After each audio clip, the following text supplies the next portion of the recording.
Está no ar Plural, um programa com novos pontos de vista.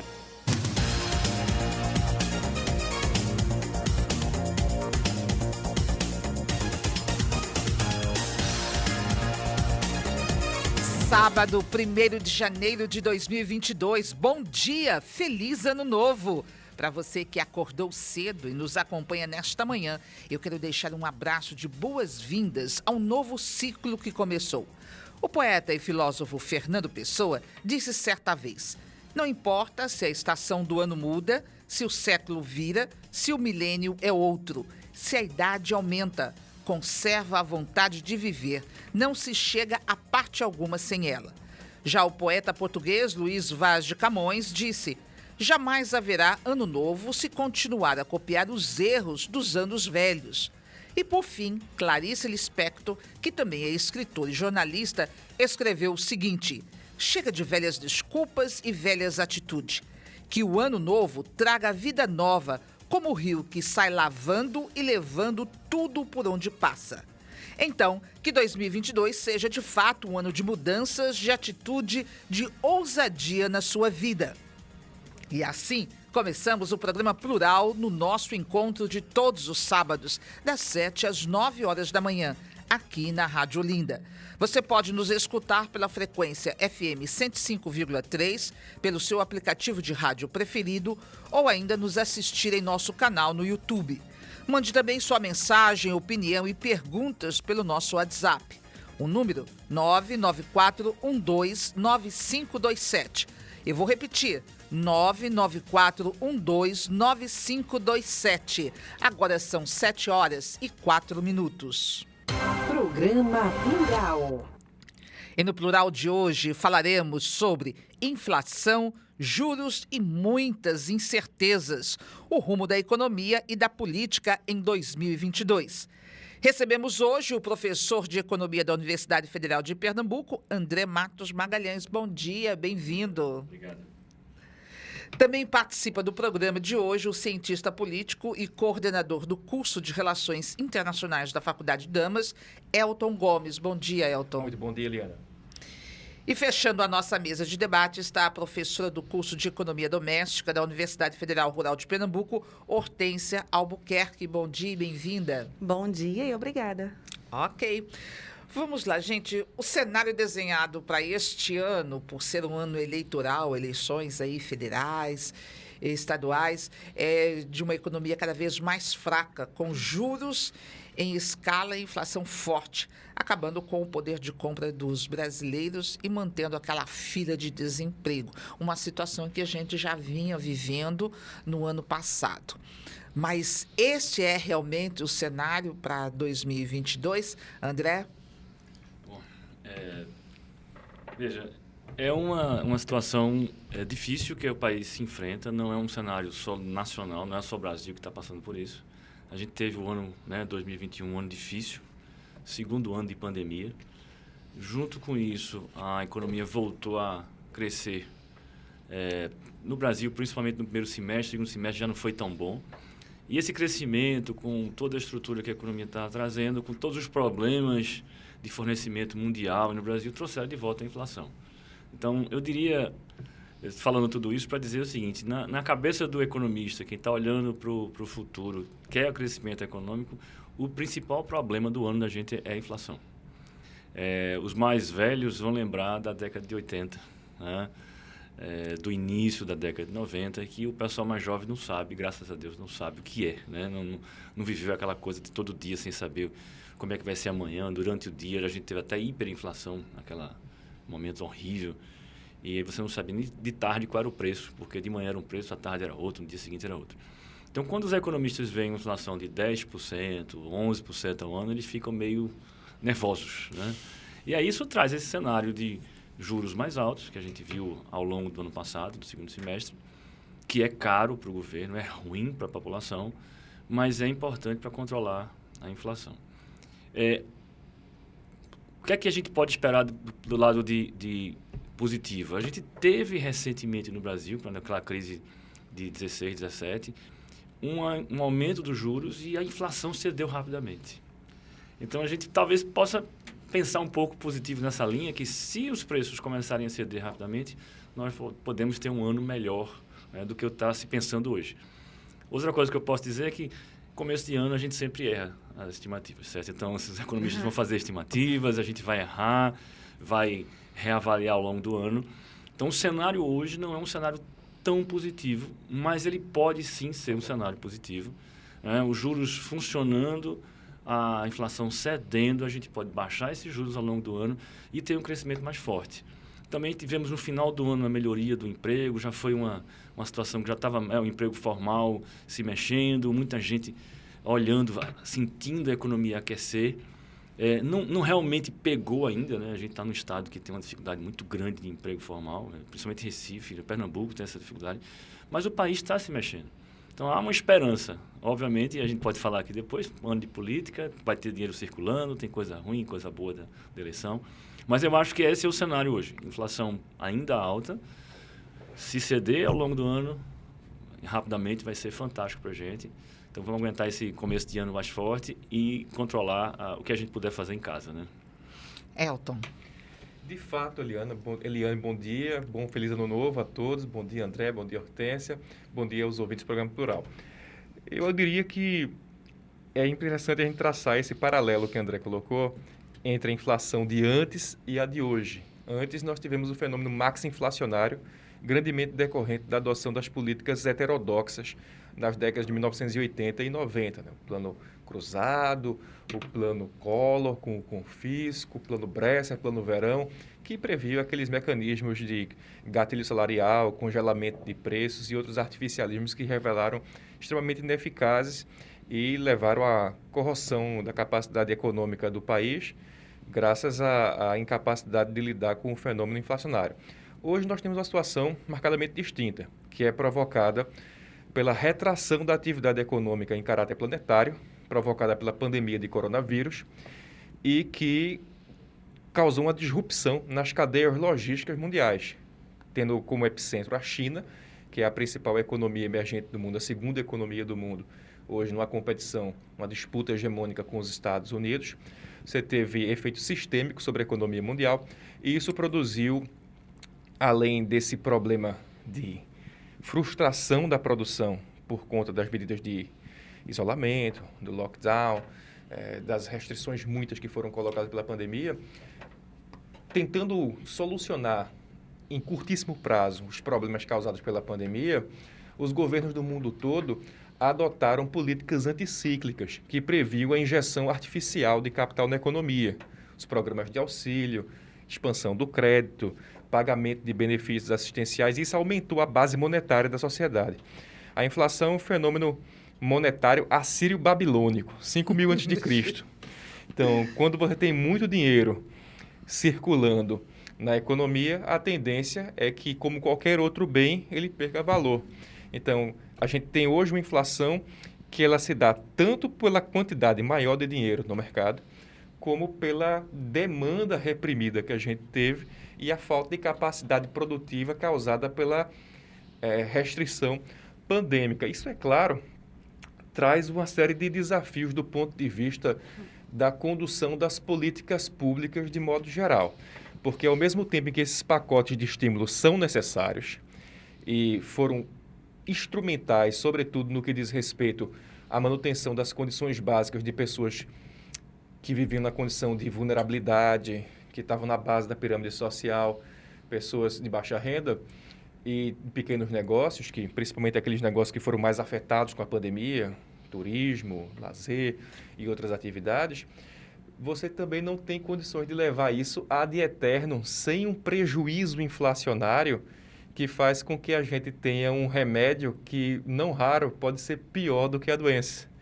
Então, nesse sentido, caberá aos formuladores de política e tomadores de decisão, não só no Brasil, no mundo inteiro. Veja os Estados Unidos passando pela maior inflação em muitas décadas, a Alemanha com a maior inflação em 30 anos, o Reino Unido também em situação de desabastecimento. Na realidade, a pandemia ela mexeu com a estrutura dos países desenvolvidos e que tinham uma economia um pouco mais equilibrada, assim como mexeu com países como o Brasil, onde a economia estava numa gangorra. Isso mostra o caráter interdependente e complexo da economia globalizada, onde você não pode pensar a economia nacional de maneira desvinculada dos fluxos de produção internacionais. Então, um bom exemplo disso, e que tem um impacto político bastante considerável, é o preço de uma commodity essencial que é o petróleo. Ou seja, você pode pensar o petróleo como alguma coisa que movimenta as frotas de veículos, porque é a base do combustível fóssil, mas está presente nos plásticos, está presente na produção das ligas sintéticas todas e traz complicações do ponto de vista do processo de formação de preço de modo geral. Então, isso, para o presidente que busca a sua reeleição, para a oposição que busca voltar ao poder e para a terceira via que,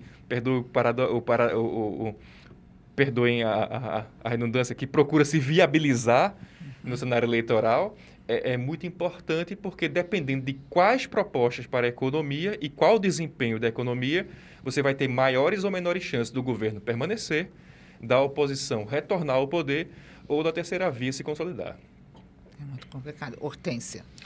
Então, primeiramente, feliz ano novo, né? Ano novo. Então, que seja um ano próspero. Tem como desejar isso? Não tem. A gente deseja, né? Sempre. A gente esperança. Tem que ter aí o pensamento positivo, né? É Que não vai ser assim verdade. tão ruim Tão como o cenário. desesperador, né? Uhum. Então, diante de tudo, né, desse cenário incerto e inseguro, eu começaria aqui com 3 perguntinhas, só para a gente começar a refletir, né, assim, enquanto indivíduo, consumidor, consumidora, enquanto núcleo de indivíduos, enquanto família também, não é? Primeiramente, como está a sua vida financeira? Segundo, quais são suas prioridades de consumo? E terceiro, como está a sua saúde emocional? Eu acho que são 3 perguntas, assim, bem capciosas, mas que ajudam a gente, assim, a questionar porque, veja, tudo que acontece nesse cenário macropolítico, macroeconômico, reflete na nossa vida, né? De alguma dia a forma, dia. reverbera, né? Então, reverbera no preço dos alimentos, no preço de todos os itens de consumo necessários, essenciais, né? Reverbera nos nossos planejamentos de vida, né? Com os nossos sonhos, com as nossas perspectivas, muito, né, está sendo aí postergado, exatamente por conta dessa questão financeira que está impactando a nossa vida. E aí a gente tem mudado nossas prioridades de consumo ou não? A gente continua com a mesma cabeça de um momento que estava mais ou menos equilibrado? Como isso está interferindo na nossa saúde emocional? Porque não é fácil abrir mão de algumas coisas, né? Por exemplo, digamos que você tinha um padrão, uma perspectiva, né, um projeto a curto prazo, que isso foi postergado, e isso era muito importante para você. De repente era o sonho de uma viagem, de repente era uma compra de um bem, de um automóvel, de um imóvel, ou qualquer outra coisa, né, e que ficou impossibilitado porque você ficou desempregada, porque o poder, né, seu poder econômico diminuiu. Isso reflete na gente. E é preciso a gente ser muito resiliente. A gente precisa ser muito resiliente nesse momento. Né? Para a gente entender que é um momento, que é uma fase, que isso vai passar e que a gente precisa se adaptar, se organizar nesse momento. É essa adaptação que é muito difícil, né? Porque quando você começa ou a ler ou nos jornais ou pelos jornais online, ou ouvir as notícias de uma economia que a gente começa um ano e normalmente janeiro, que a gente tem assim várias taxas, tem impostos, tem muitas contas pesadas a serem pagas e você vem de um ano que não foi assim tão bom, você fala assim, olha, as pessoas adoecem, né? Tem muita gente doente por conta disso, por conta dessa situação econômica do país. A gente tem parte das pessoas que ficaram desempregadas, foram para o setor informal, tem gente que ficou muito tempo em casa trabalhando também, começou a sentir esse efeito, né? Tem gente que se adaptou melhor, mas acho que no final do ano, quase todo mundo, depois de 1 ano e meio em casa, sentiu um pouco. Muda a rotina das pessoas. Então, assim, é muito difícil. E cortar qualquer coisa, ajustar despesas é sempre difícil. É o que eu digo sempre. Começa a conversa, anote tudo num pedaço de papel, se você não tiver onde botar, e sempre lembre que vai ser sofrido por qualquer pessoa. Não interessa o seu nível de renda, não interessa como você está vivendo. Se tiver que reajustar, é sempre difícil, né? Agora, o que a gente pode ver de melhora? Por exemplo, mesmo no cenário de dificuldade que a gente está prevendo para esse ano, você tem uma reestruturação. A gente teve muita gente indo para o setor informal, que aí Porque a primeira coisa é gerar uma renda, né? Então, o setor informal garante, pelo menos, você está botando alguma coisa em casa. Depois, a pessoa quer voltar para o setor formal para ter as garantias mínimas, né, de trabalho e alguma estabilidade. No final do ano, principalmente de novembro para dezembro, houve uma movimentação que todo ano tem, né, de contratação temporária. Então, isso dá uma certa esperança até em janeiro ainda. A economia está se mexendo, a gente ainda tem esse mês Então, muita gente está se agarrando nessa oportunidade que tem que ser feita. Mas aí a gente tem uma expectativa de uma melhoria do setor formal. Então, algumas pessoas vão voltar a ter um emprego, melhorar.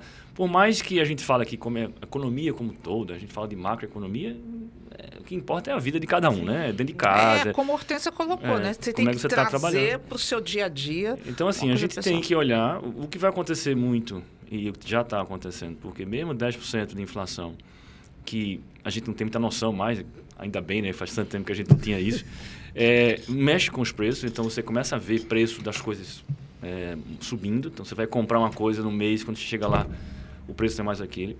Também tem muita variação. Então, assim, a carne subiu muito porque a China estava comprando muita carne. Então, a China parou de comprar no final do ano passado, a carne já começou a baixar. Então, tem alguns preços que vão oscilar. A gasolina, a gente tem um cartel mundial, né? Tem alguns países que definiram o preço está caindo. Então, por que não caiu no Brasil ainda? A gente tem um problema sério interno, né? A gente pode falar aqui de política, instabilidade, o câmbio estava alto. Então, o preço da gasolina pode até dar uma queda, está começando a cair internacionalmente. Então, pode ser que caia aqui também. Então, tem uma variação. Algumas coisas que subiram muito podem cair. Mas quando a gente fala de média de preço, que é a inflação, né? Que a pessoa fala no bolso, né? Assim, tá caro a feira. Aí a inflação cede de, digamos, 10%, vamos lá, para um cenário positivo, no final do ano, 4%.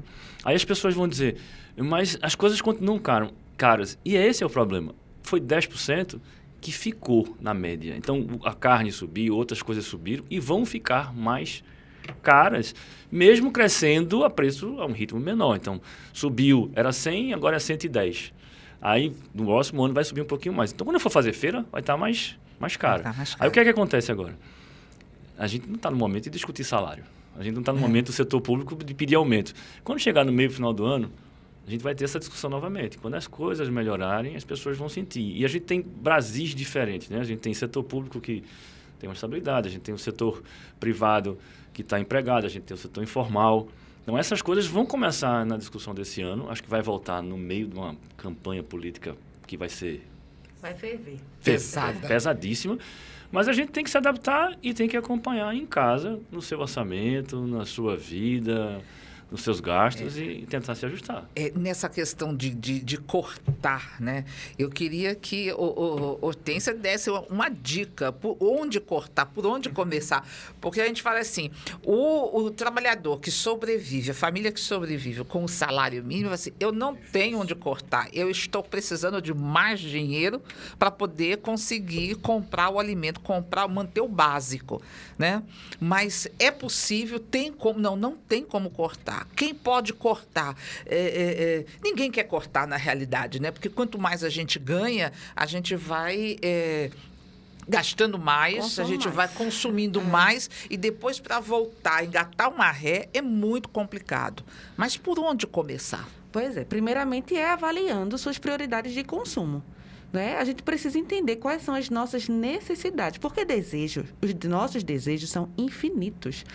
Né? Então, a gente sempre vai justificar algum desejo de consumo, alguma coisa, e a gente precisa avaliar.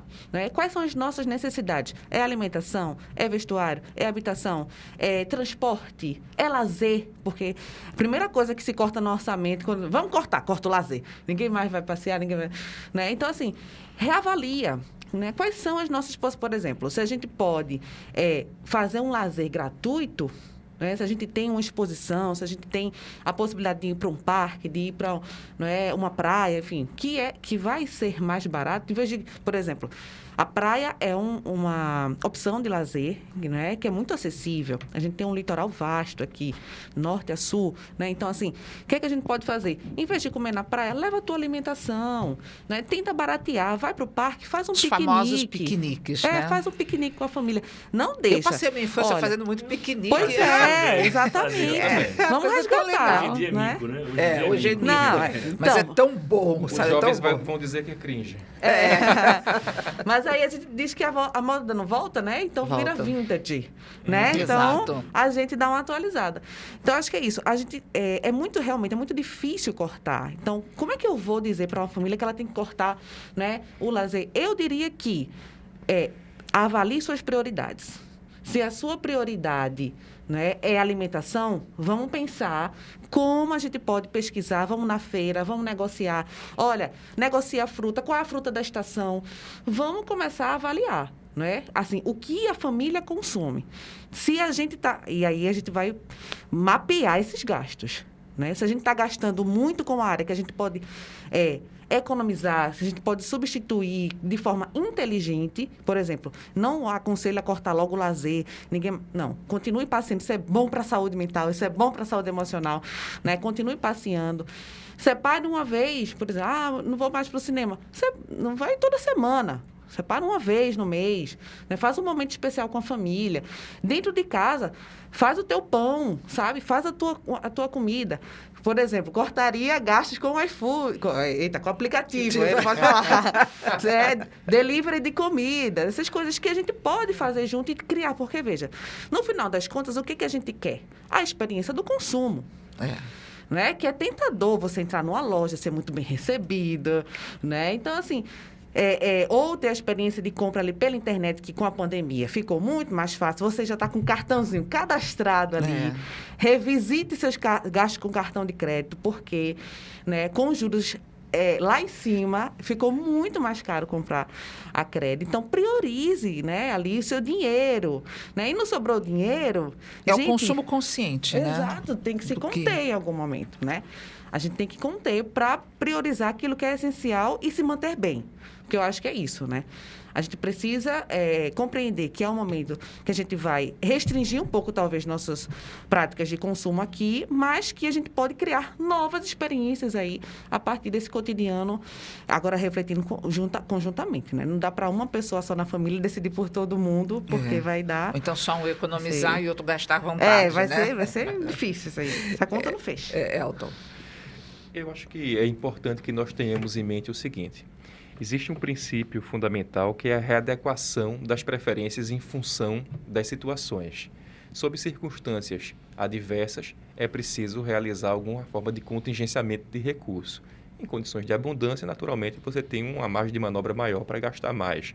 Isso vale para governos, empresas, organizações e famílias.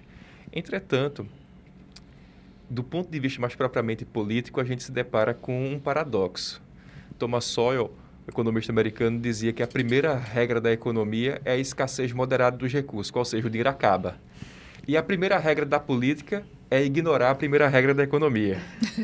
Porque, principalmente no período que nós estamos vivendo, que é o período eleitoral, a tendência é de elevação dos gastos públicos por conta do fim do ciclo eleitoral. A gente geralmente tem no Brasil que os ciclos eleitorais são muito curtos. A gente tem eleições a cada 2 anos, né? São eleições locais, municipais, ou eleições gerais, como nós teremos agora, ainda mais num cenário de hiperpolarização entre os dois extremos do messianismo político brasileiro, com o lulopetismo e o olavo-bolsonarismo. Você tem uma tendência de elevação do gasto público que não fica restrita ao governo federal. Ela também se expande para os governos estaduais, os governos municipais que têm interesse na eleição de congressistas e do próprio governador, estão de alguma maneira ligados também ao grupo político do presidente da República ou seu opositor, tendem a expandir os gastos. E isso é particularmente problemático num país que já tem uma situação fiscal bastante tensa. A gente tem operado no limite, vocês sabem, por conta da pandemia, foram aprovados no Congresso mecanismos excepcionais que permitiram ao governo furar o teto de gastos, o chamado orçamento de guerra, compras que foram feitas sem o devido processo licitatório previsto pela legislação, gasto acima da capacidade arrecadativa dos governos, os repasses da União para os estados e municípios também em valor muito alto, e isso acaba contribuindo para o nosso ponto de partida aqui da discussão, que é o fenômeno inflacionário. Então, o gasto público muito elevado, ele meio que dá um tom de como a economia vai se comportar. Agora, efetivamente é importante a gente levar em consideração que esses repasses, emendas, obras e tudo aquilo que é feito pelos políticos para contemplar os aliados e mostrar, uma expressão bem popular, mostrar serviço perto do período eleitoral, tem que ser visto do ponto de vista da cidadania, pelo eleitor, com um certo ceticismo. É preciso que o indivíduo consiga compreender aquilo que efetivamente é uma política pública que vai gerar resultado e aquilo que é uma medida eleitoreira, aquilo que é uma ação público-governamental. Uma maquiagem, maquiagem para poder conquistar o eleitor, ganhar o voto. Isso, Eliane, uma pirotecnia eleitoral que tem por objetivo turbinar, né, aquele sujeito que busca a reeleição ou o sujeito que busca ascender ao poder. Então, esse exercício de cidadania, esse exercício de cultura cívica, muitas vezes depende de um conhecimento básico a respeito do funcionamento da economia. Então, é por isso que é tão importante que nós debatamos questões como essa. A injeção do Auxílio Brasil, né, no valor de R$ 400, reais, isso vai ajudar a movimentar a economia. Né? Porque se a gente pensar, uma pessoa, R$ 400, né? Digamos assim, não é nada. Né? É muito pouco, mas ele vai, quando você pensa nos milhões que entram na economia, aí a gente pode dizer assim que não vai ser assim um ano, pelo menos um começo de ano tão difícil por conta da injeção desses recursos. A gente diria o seguinte, uma frase que o pessoal às vezes fala, salário mínimo ele é pouco para quem recebe e muito para quem paga, muitas vezes. Esse auxílio, ele pode ser, é um valor que é maior do que o Bolsa Família, né? Que era o Bolsa Família. E para as famílias que recebem, vai dar um certo alívio inicial, que o cara recebia 200, vai receber o dobro. Né? Exato. Algumas famílias têm pessoas que trabalham ainda, tem muitas relações informais no interior, principalmente nas cidades menores e médias. Então, você vai ter uma injeção grande de dinheiro na economia, que era mais do que a gente tinha no Bolsa Família. Lembrando que metade da população que recebe esses programas está no Nordeste. Então, assim, para o Nordeste, é claramente uma injeção de dinheiro na veia, como assim, movimenta o comércio local. A gente viu esse fenômeno com o auxílio de R$600, que esse é o segundo ponto. As pessoas já receberam 600, vão receber 400, você já não fica tão feliz, né? Mas esses 400, a princípio, eles estão vindo para ficar. No começo não era, agora vão ficar. Então, isso gera uma entrada maior, que vai dar um alívio, gera um volume razoável de recursos nas cidades, principalmente nas pequenas e médias. A gente tem trabalhos de pesquisa mostrando, por exemplo, quando a gente teve uma mudança no critério do Bolsa Família, que entrou mais dinheiro no município, o comércio local cresce. Você gera, inclusive, emprego formal. Então, você tem uma movimentação. Tirar esse recurso seria quase a morte para muitos lugares. Então, você tem esse efeito positivo. Tem um efeito que as pessoas chegaram a apontar, né? Como ela estava falando, em algum momento, aqueles R$600 deram uma impulsionada na demanda, as pessoas começaram a comprar, gerou uma pressão sobre produtos, principalmente produtos agrícolas. Então, o preço subiu porque os pobres compraram mais. Veja, não é exatamente só isso, mas isso aconteceu também. Porque você tem uma massa de recursos na economia, que é bom, e não tinha produto. Então, a gente vai ter uma taxa estabilizada e, claro, quem pode ser contra um programa desse? Né? A gente não pode aceitar o que a gente viu no final do ano passado. Para mim, corta o coração. Mais do que isso, gera uma angústia para a sociedade, pessoas dormindo na rua. E não é só Recife, é uma coisa geral do Brasil. Você se pergunta, conversando com colegas de outros estados, o pessoal perguntando, gente, aí também as pessoas estão indo morar na rua em todos os estados, todas as capitais. Então, a gente viu uma coisa que a gente não via há 15 anos, talvez, eu não sei. Na minha cabeça, eu boto 15 anos para não errar, mas há muitos e muitos anos a gente não via tanta gente morando na rua, tanta gente. Isso não é condição de ser humano. E a gente não pode aceitar isso como um país. Então, Então, assim, a gente tem esse dilema de gasta mais do que pode no governo, precisamos ajudar a sociedade, vamos ter um volume de recursos razoável, e aí essas pessoas que estão morando na rua precisariam ser assistidas com esses recursos também, são os chamados invisíveis, né, que foi até tema da redação do ano passado. Exato. Da importância que esse tema tem. Então, juntando tudo isso, pensando um pouco otimismo, a gente vai ter um começo de ano melhor para muitas famílias. A gente vai ter a injeção de recursos nas cidades que vai fazer diferença, principalmente no Nordeste. Né? Isso vai dar um certo alívio inicial.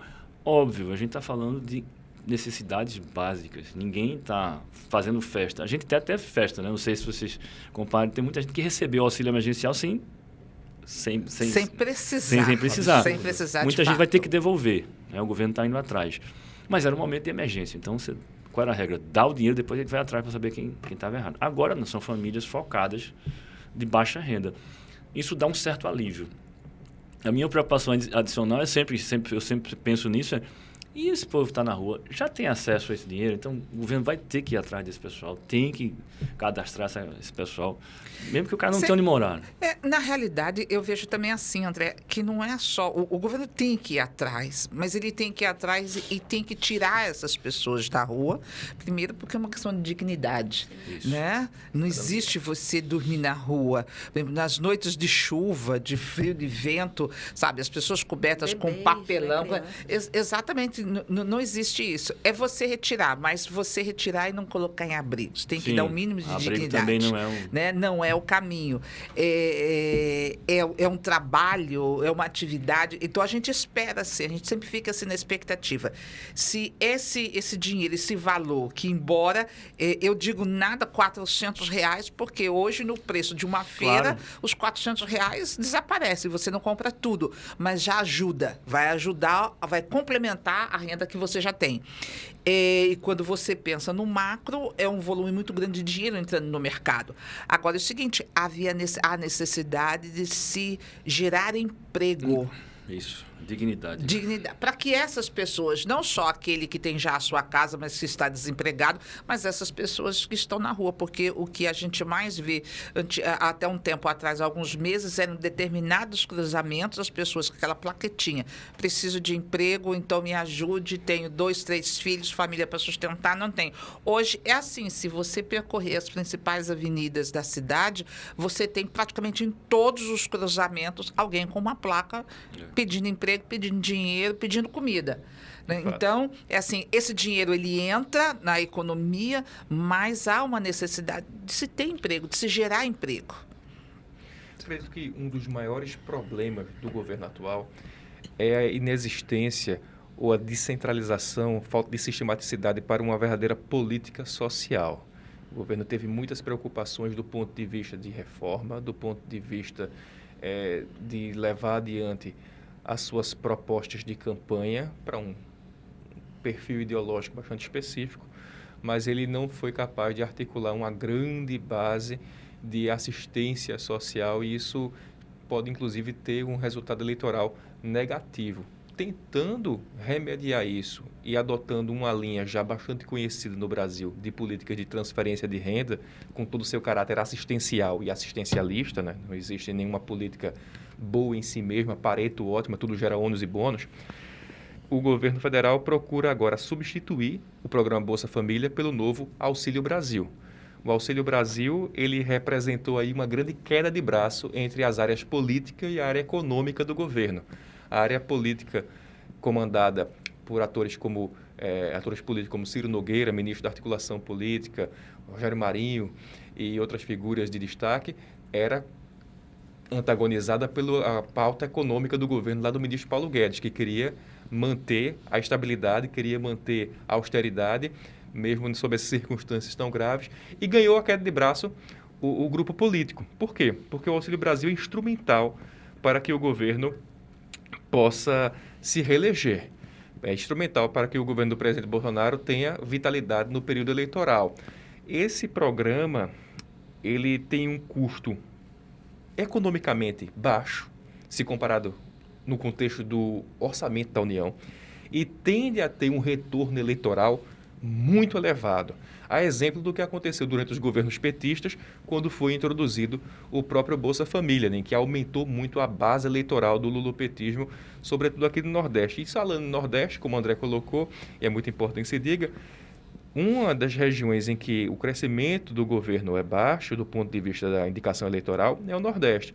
E no Nordeste está o segundo maior colégio eleitoral do país. A primeira região, em termos de quantidade de eleitores, é o Sudeste, com seus 3 estados, e depois vem os 9 estados nordestinos, que são majoritariamente governados por chefes executivos estaduais, governadores de oposição, e que ainda podem ser vistos como essencialmente redutos do lulopetismo. Então, querendo quebrar essa fortaleza do lulopetismo, o governo também, ao pagar o auxílio emergencial, no valor de R$400, agora em caráter permanente, né, em substituição ao Corona Voucher, né, o auxílio da pandemia, o auxílio emergencial, procura expandir a sua capacidade eleitoral, ou seja, manter uma forte presença no Sudeste, onde tem o colégio eleitoral, e aumentar, né, causar aí rachaduras, rupturas na base eleitoral do ex-presidente Lula aqui no Nordeste. Por isso que o presidente também procurou se associar a chefes políticos locais, sobretudo do interior do Nordeste, visitando o sertão do estado, visitando o interior menos ligado às prefeituras de capital e governos estaduais, com figuras políticas como Fernando Collor, Fernando Bezerra Coelho, que trouxeram o presidente para poder levar essa dimensão em troca de benefícios políticos dentro do sistema de barganhas e trocas do nosso presidencialismo de coalizão. Então, a tendência é que o programa seja pago. Agora, vocês devem ter visto, foi feita uma alteração constitucional que torna os programas de transferência de renda permanentes. Nenhum governo mais vai poder tirar. E isso traz uma despesa para a União, que vai ser de caráter, como eu falei, permanente. Isso tem impactos políticos bastante sérios que vão ser sentidos por muitas gerações. Esse é o começo de um período no qual o Brasil institucionalizou a transferência de renda. Aí é que está, né? Porque, veja, você tem todo um histórico no país de programas, né, assistencialistas nesse sentido, mas a ideia é que fosse de caráter transitório. Aí é que está. A gente precisa emancipar essas pessoas. É aí que volta para a sua pergunta. Tem que gerar emprego? Tem que gerar emprego, sim. Né? Então, a gente precisa... E gerar emprego não é uma geração espontânea, né? A gente precisa investir em educação. A gente precisa dar uma robustez a essa população, né? Conceder cidadania. Ninguém estuda se tiver com fome, ninguém estuda se tiver com a casa caindo, na barreira desabando. Né? Então, a gente precisa dar condição de existência digna, né? Para que essa pessoa consiga estudar, para que essa pessoa consiga aí, galgar outros espaços, né? E galgar empregos melhores, formais, né? Estar aí, de fato, capacitado, habilitado para exercer funções que te remunerem de modo a satisfazer suas necessidades, né? Aí que chega o ponto complexo, né? Eu costumo dizer o seguinte, se esse Auxílio Brasil ele passa a ser permanente, a gente fala assim, o Brasil ainda é um país muito rico e tem muito dinheiro, né? Porque você pensa assim, porque aí você vem, da onde vem esse dinheiro? Né? São os nossos impostos, somos nós que vamos... É uma roda. Se você pensar no volume gasto, ele é bastante, assim, é pequeno. Se a gente pensar também o seguinte, a gente não pode permitir a miséria absoluta e a pobreza. Então, acho que esse é o balanço, sabe? E assim, você pensa, quanto é que você vai botar nesse programa? 30 bilhões, 40 bilhões? É muito dinheiro. Mas só de emenda... o Congresso... 35 bilhões contra... nada. Então, assim, tem dinheiro mal gasto. E eu acho que nós, como sociedade, acho que a gente entendeu isso já há algum tempo, nós não podemos permitir a miséria absoluta e a pobreza. Eu acho que esse é o ponto. Em termos de volume de recurso, ele ganhou o mundo porque ele é barato, né? Então, não é só o Brasil que faz mais isso, o México e outros países têm. Agora, a questão da transição, ou seja, como é que eu tiro o cara da pobreza e da miséria para o mercado formal ou informal de trabalho e renda, que é o grande problema que você está fazendo, que era das belezas do Bolsa Família, que era você tem que botar o filho na escola, você tem que estar... Cartão de vacinação. Se você tira isso, se você desvincula isso e só me dá a renda sem nenhum outro critério de condicionalidade, ou seja, só recebe se fizer coisas que vão ter impacto no futuro, seu filho não pode Que era uma coisa que a gente não via há quase 20 anos, né? Criança na rua pedindo dinheiro. Estava na escola.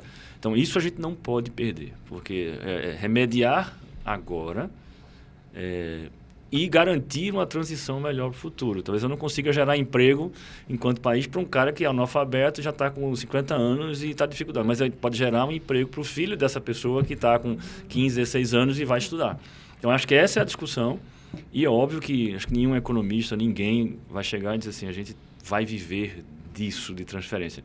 Mas enquanto houver esse nível de pobreza que a gente tem no Brasil, é muito difícil a gente sair dessa discussão, né? A questão é a prioridade. Como a gente tem orçamento doméstico, a gente vai dizer assim, da onde a gente vai tirar esse dinheiro do governo federal para botar nesse programa? A solução que eu encontrada foi, não tira de canto nenhum, vamos criar mais um espaço e inventar mais dinheiro. Isso não funciona, mas funcionou porque o ano era antes da eleição, esse ano tem eleição, nós vamos ter que sentar e renegociar isso em 2022, 2023. Acho que vai ser uma discussão importante no Congresso. Mas é um problema nosso, do Brasil. A gente vai ter que lidar com ele. Ok. Gente, nós vamos fazer um rápido intervalo e a gente volta daqui a pouquinho. Até já. Você está ouvindo o programa Plural.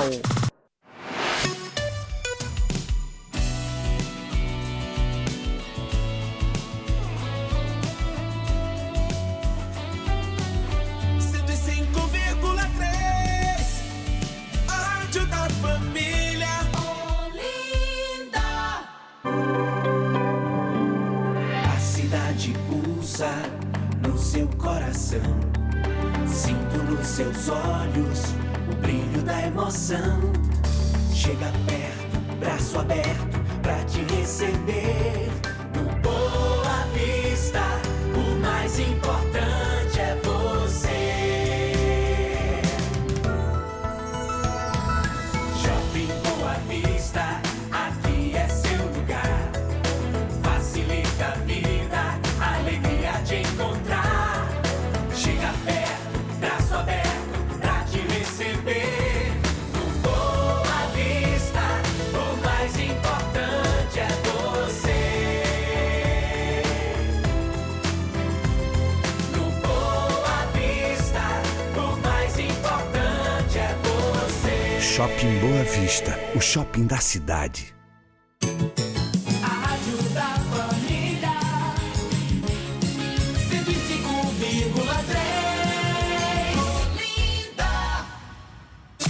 Shopping ETC, tudo o que você precisa bem pertinho de você. Americanas, Ortobon, Lotérica, Boticário, Caixa e muito mais. Shopping ETC, aberto também aos domingos. Lojas, serviços, praça de alimentação e cinema.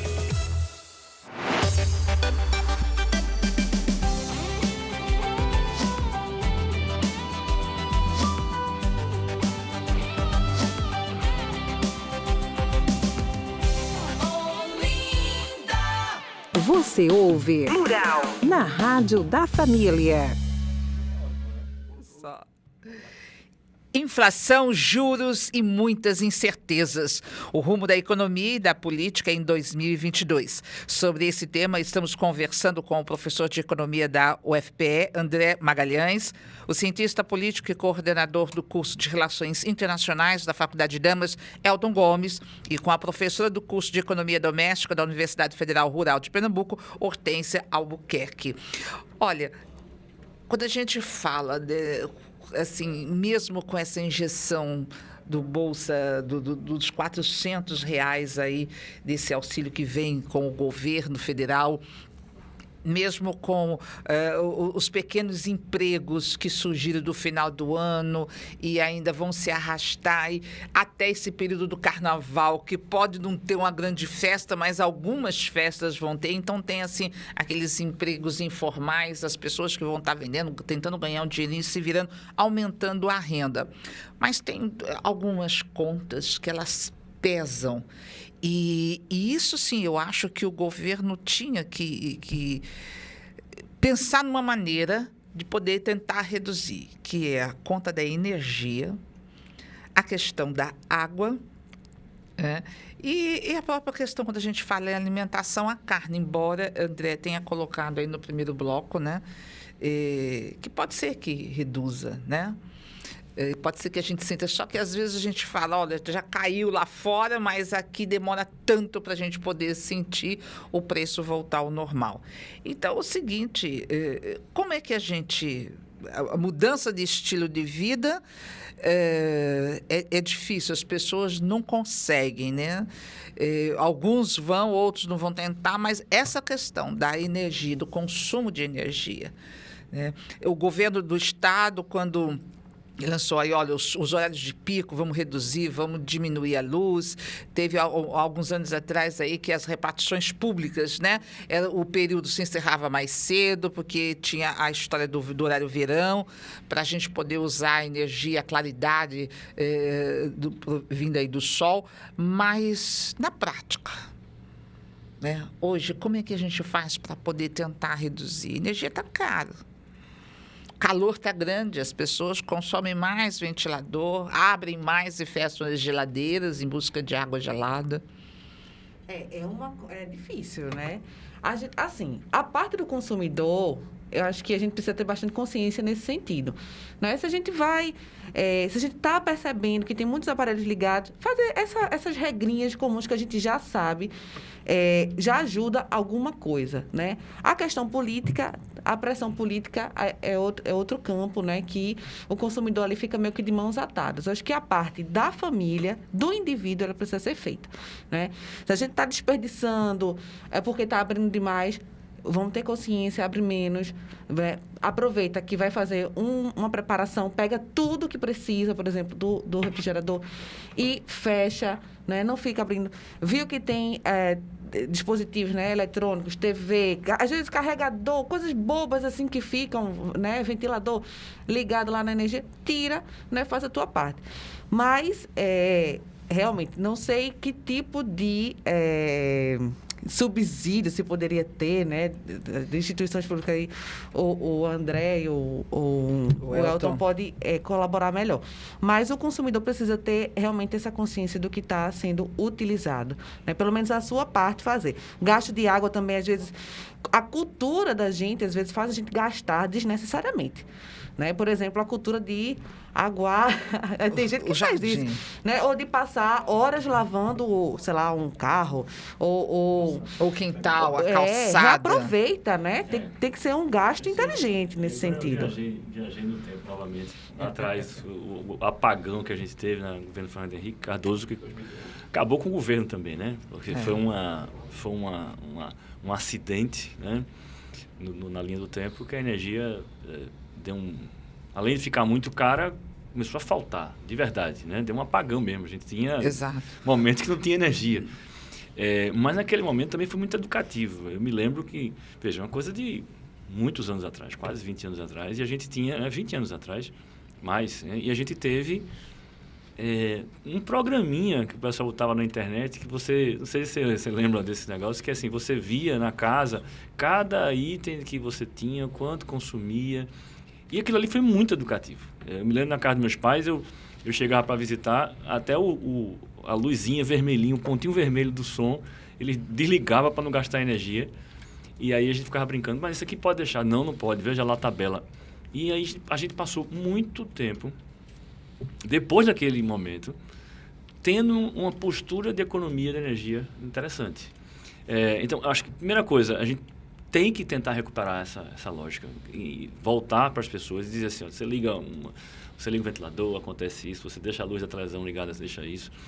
Esse lado, acho que a gente vai ter que se virar, se não tiver esse negócio, não sei até agora, assim, eu até sei por que não voltou, né? Porque o governo federal não quer aceitar a sua situação. A nossa situação é que tem um constrangimento de energia, por isso a gente está pagando mais caro, porque a gente fez uma opção por termoelétricas que ganham mais dinheiro, né? A gente acaba apanhando quando diz isso, mas ganha mais dinheiro desligada do que quando está ligada. Exato. E aí, quando liga, a gente paga mais caro a conta. Então, isso é o país, né? É a opção que a gente fez. A gente precisa investir em energia renovável, tem toda uma discussão do futuro, mas hoje nós estamos presos a esse modelo. Então, do lado do consumidor, é essa batalha. A gente tem a tarifa social, que já ajuda a pessoa de baixa renda, ou seja, o cara de baixa renda não tem essa estrutura toda de casa, nem tem como se virar, né? Ligar um ar-condicionado, fazer, não tem isso. Não. Do lado do custo do governo, aí é uma situação muito difícil, porque quem recebe o dinheiro são as empresas não são públicas, né? São privadas. Então, numa situação de sem dinheiro, o governo não vai botar dinheiro nesse processo. Então, é essa a discussão que a gente tem hoje. Acho que só vai baixar a energia quando a situação melhorar e vai caber mais ao consumidor a fazer esse controle individual. Quer dizer, começar a luta, né? Aquela coisa que meu pai dizia dentro de casa vocês acham que eu sou dono da Celp? Isso é uma coisa que nenhum dono da casa, mas assim, toda a geração tem isso. E a gente vai ter que voltar com essa cultura de economia. E a água é a mesma coisa. Assim, as pessoas, quando não pagam, quando não tem noção que está pagando, desperdiça. Sem contar que, gente, pelo amor de Deus, é um bem totalmente finito, né? Se a gente pensar, a água é um recurso finito, né? Então, assim, a gente precisa ter a cultura realmente de economizar, né? Não só porque vai gastar mais ou menos, mas porque é um recurso que pode acabar, né? Pode ser que não seja nessa geração, mas as futuras colherão os frutos. A gente já vive numa situação de racionamento, né? De escassez. Tem bairros que não tem água há muito tempo. Tem gente que não sabe o que é tomar um banho de chuveiro há muito tempo, absurdo, né? Por conta disso. Municípios que chega água uma vez por semana. Com carro-pipa. E dura algumas horas, depois é carro-pipa. Mas a gente vive em Recife, quem vive em Recife, em Olinda, Jaboatão, não tem muita...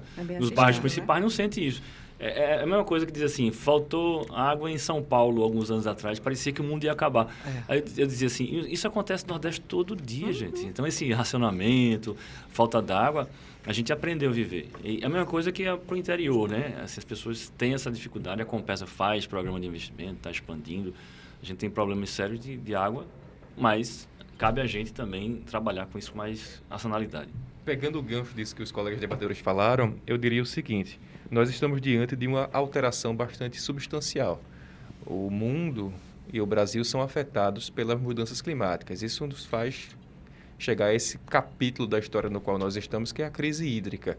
A matriz energética brasileira, concebida ainda no período da República Populista, né, com Juscelino, Vargas Democrático, antes dele, Jânio, Jango, e depois pelo regime militar, nos seus 21 anos, é de matriz hidroelétrica. Depende da precipitação chuvosa para poder gerar energia. Claro, nós temos outras alternativas, como as caras e poluentes termoelétricas, usadas em caráter emergencial, investimentos que são feitos com as energias renováveis, mas muito aquém daquilo que a gente precisa para poder gerar energia para esse imenso país e dar atenção à demanda.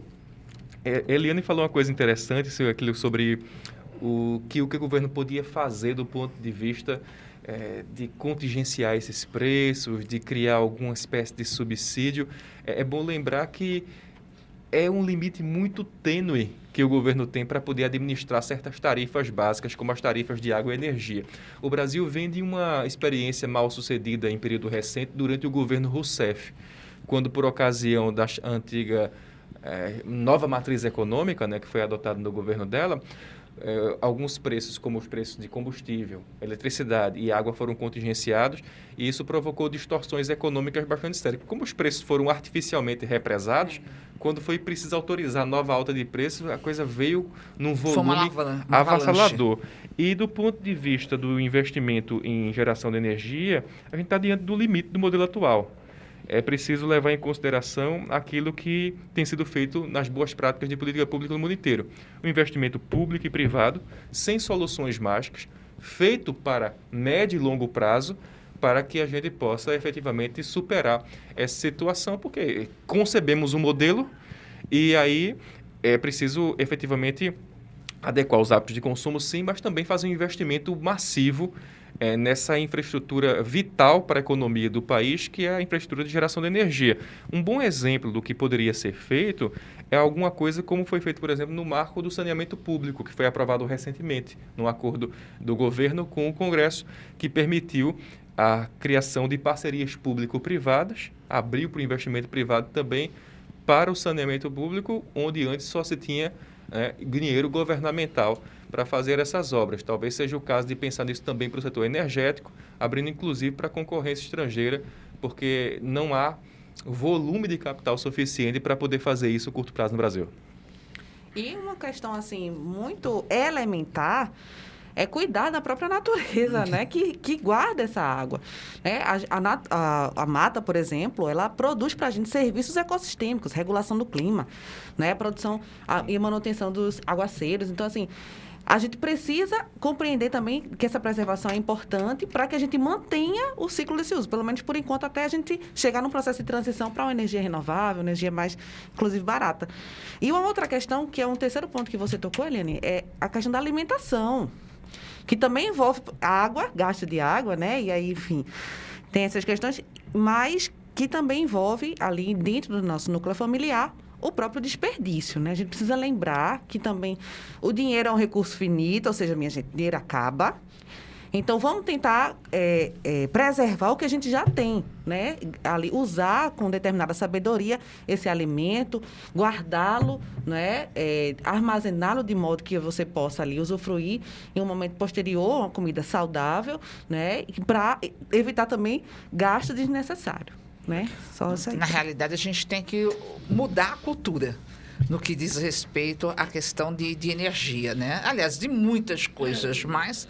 Nesse caso da energia não é tão difícil, assim, eu tenho essa fé, assim, talvez... A gente viu acontecer no Brasil, a gente aprendeu rapidamente. Quando a conta pesa, e a conta está pesando por um motivo simples, está faltando, né, energia. Então, tem uma oferta limitada e entrou um monte de empresa que é muito mais cara de produzir.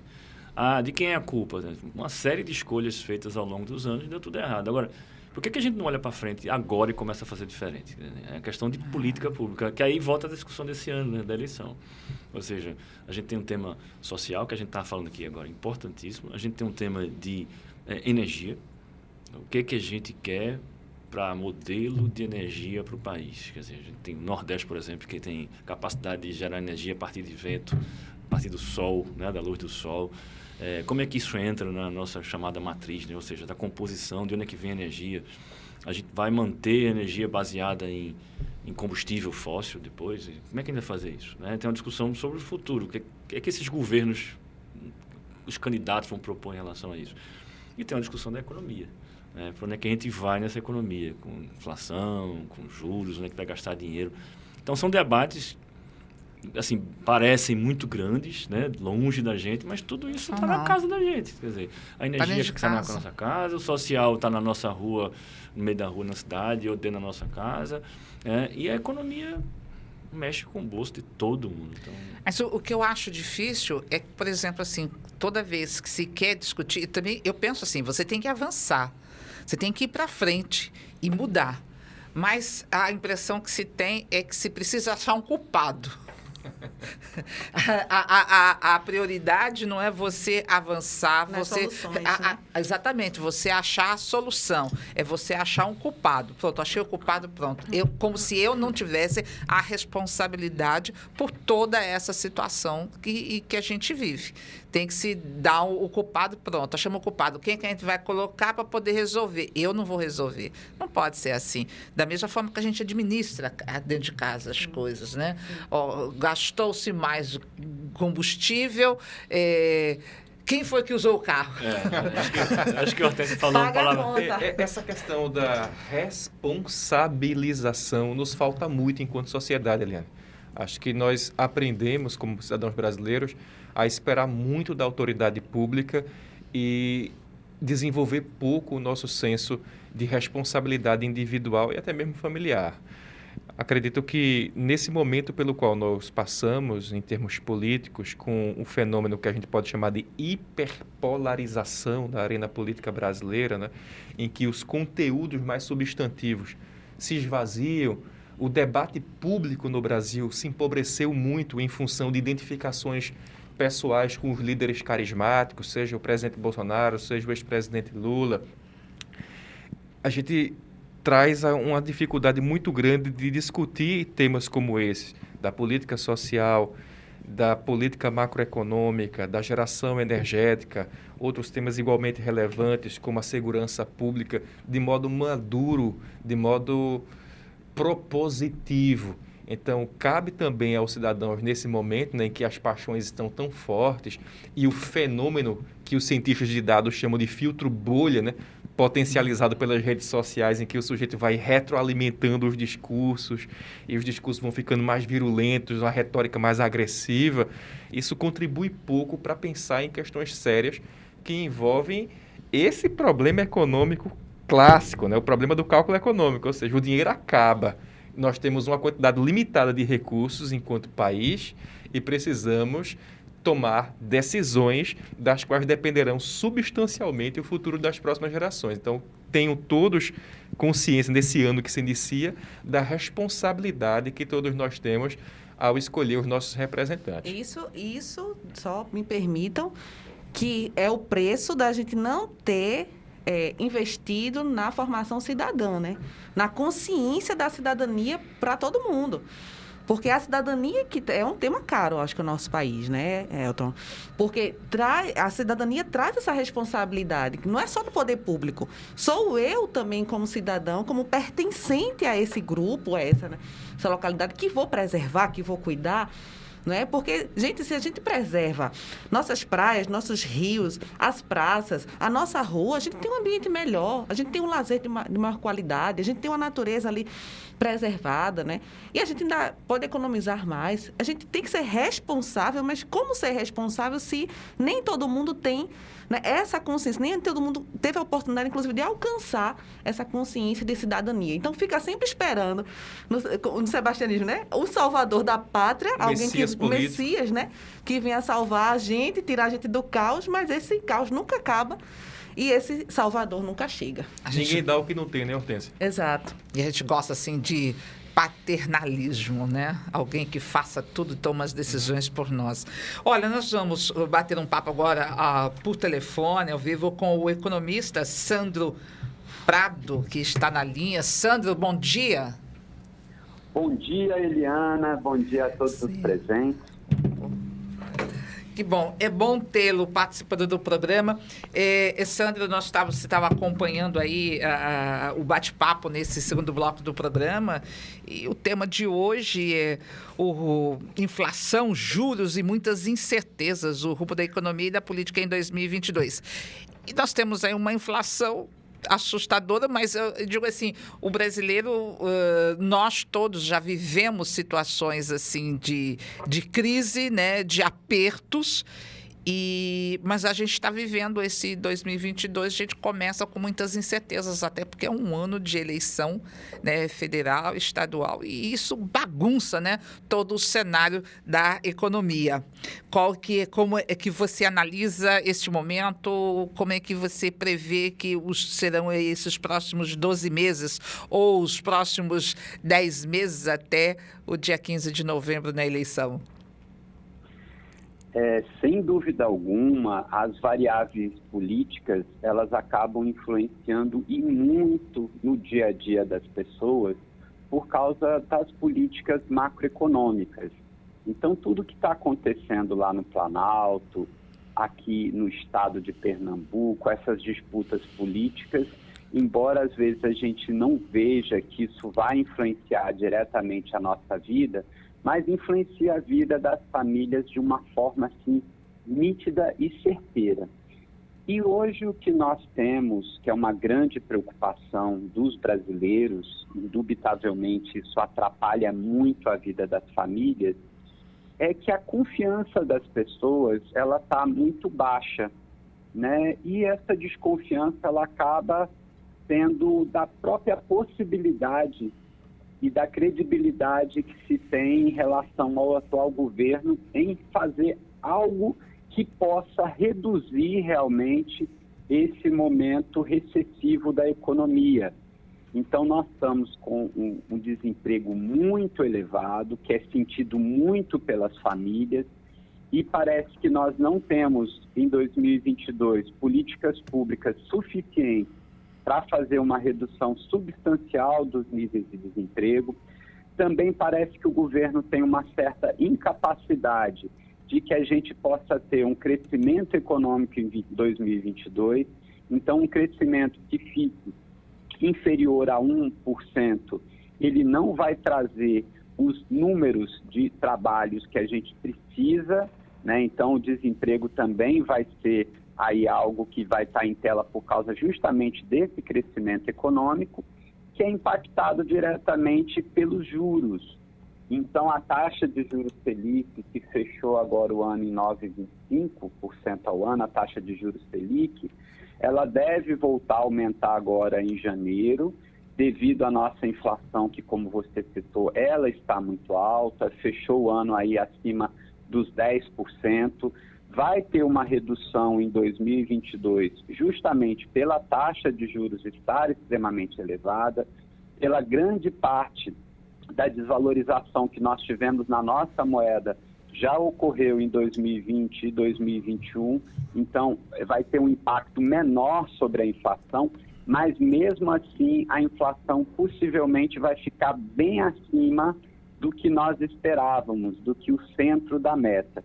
Isso acaba atrapalhando muito a vida das pessoas também, porque perde-se com isso renda e acaba fazendo com que as pessoas percam poder de compra. Então, a inflação, ela vai fazendo com que a renda, durante o ano de 2022, ela vá reduzindo o poder de compra e as famílias voltam a ficar, como nós fechamos agora em 2021, com alto índice de endividamento. Então, com muitas dívidas, com muita dificuldade de fazer esse pagamento dessas dívidas, com essa população agora logo no começo do ano, devido a IPTU, IPVA, imposto de renda agora no começo do ano também, em maio. Então, são vários tributos e vários gastos que começam agora no começo do ano, que vão principalmente afetar a classe média e as pessoas de classes um pouco menos abastadas. Ô, Sandro, Então, mas você não consegue ver nenhum lado positivo, uma luz no fim do túnel? É assim, vai ser realmente tão difícil? Não, Eliana, assim, o cenário, né, ele não é dos melhores, né, quando a gente vai pensar, principalmente na vida das famílias, na economia real. Porque o embate político que nós estamos tendo em nível macroeconômico, em nível nacional, ele vai ser muito forte, ele vai continuar com essa polarização muito grande, agora com novos players concorrendo à presidência da República, muita dificuldade de aprovação no Congresso de qualquer medida que possa atenuar também esses momentos de crise. Então, 2022, devido ao fraco crescimento econômico que a gente vai ter, a gente não vislumbra que as famílias terão uma melhora considerável, principalmente porque também a gente tem uma variável que pode a qualquer momento influenciar e muito a economia em 2022, que é a pandemia de Covid-19. Realmente nós conseguimos superar, o momento pior já passou, virão outras variantes, ela ainda vai continuar afetando a economia como afetou sobremaneira em 2020 e 2021. Nós vamos ter agora um comprometimento do orçamento com políticas populistas para as eleições, como vai ser o comportamento do Auxílio Brasil. Então, assim, o que acho que toda a bancada estava comentando, a gente não tem um planejamento para o futuro. Ou seja, o governo ele vai tentar minimizar alguns indicadores agora em 2022, principalmente visando a reeleição. Mas nós não temos um mar de brigadeiro, nós estamos num momento realmente recessivo devido a questões internas e também, obviamente, a questões externas. Então, nós não temos um ano de 2022 onde a gente possa dizer, nossa, vai ser um ano muito bom para as famílias brasileiras, para a economia, vai ter emprego para todo mundo. Pelo contrário, é um ano que a gente precisa ainda ser bem parcimoniosos, porque nós vamos enfrentar ainda muitas dificuldades em 2022. Ok, Sandro. Recado dado. Então, na sua opinião, a gente tem que apertar o cinto e ficar atento, nada de esbanjar dinheiro, né? No português claro. O que acontece é que a própria taxa de juros, Selic, ela deixa o crédito muito caro. Como as famílias já estão bastante endividadas, o poder de endividamento da família diminui muito. Então, a compra de bens duráveis em 2022 vai ser muito mais difícil, como é o caso de um automóvel, de televisão, entre outras coisas.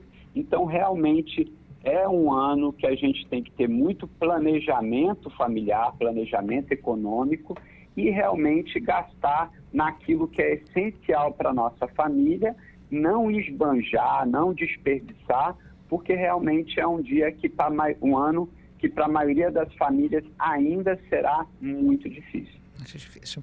Ok, Sandro, eu agradeço a sua participação.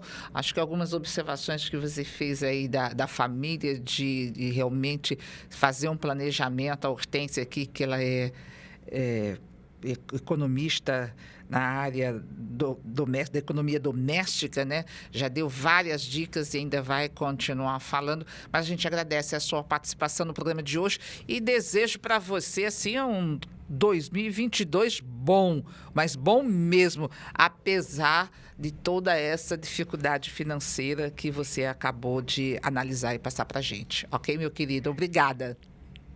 Obrigado, Eliana Victória. Um excelente 2022 para você, para toda a sua equipe, para a equipe da Rádio Olinda e para todos os participantes da bancada. Ok, valeu. Obrigada. Bom, gente, Sandro, ele foi assim, se a gente pode dizer, de um economista, né, o mais positivista ou mais negativista, ele foi assim bem negativo, né? Ele foi muito pé no chão, sem nenhuma esperança. É o cenário base, né? Mas assim, veja, é isso. A gente tem um cenário internacional que ainda é uma incógnita. Por exemplo, se a China hoje pegar uma gripe, a gente falando de Covid, mas se espirrar, o mundo fica doente, né? Literalmente, a gente viu isso. Então, se a China desanda, e aí está essa questão da China, como é que estão as coisas acontecendo, a gente nunca sabe direito, é um país muito fechado, apesar de ter muito dinheiro internacional.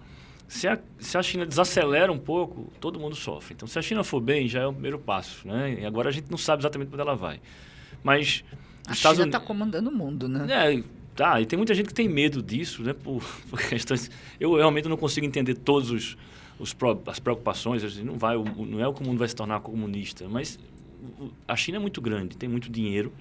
Assim como os Estados Unidos é um país muito grande e comanda muita coisa, a China hoje é o principal parceiro de muitos países. E para o Brasil é muito importante. Tanto é o fato que aconteceu com a carne aqui, né?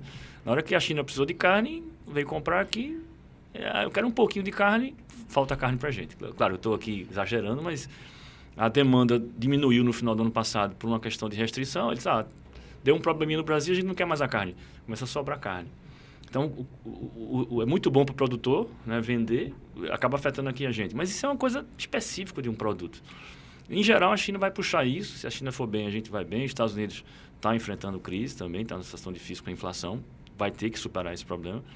Mas o que eu vejo assim é a nossa saída de lá daqui a 2, 3 anos atrás, né? Já perde tão rápido que a gente até perde a noção do tempo, mas quando a gente apertou lá atrás com a inflação nesse patamar, a economia reagiu muito melhor do que a gente estava esperando.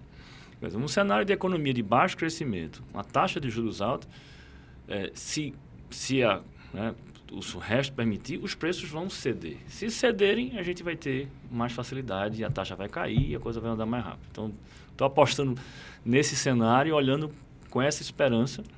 Do mesmo lado, assim, do outro lado, a gente tem um ano de eleição, então vai ter dinheiro na economia. Talvez 2022 não seja tão ruim e o problema fique para frente, porque esse governo, com todos os problemas que ele tem, e aí são muitos, né, se a gente fosse entrar na discussão, divisão de mundo, de outras coisas mais, era um governo que ia entregar, em 4 anos, né, um gasto público proporcionalmente menor do que ele pegou.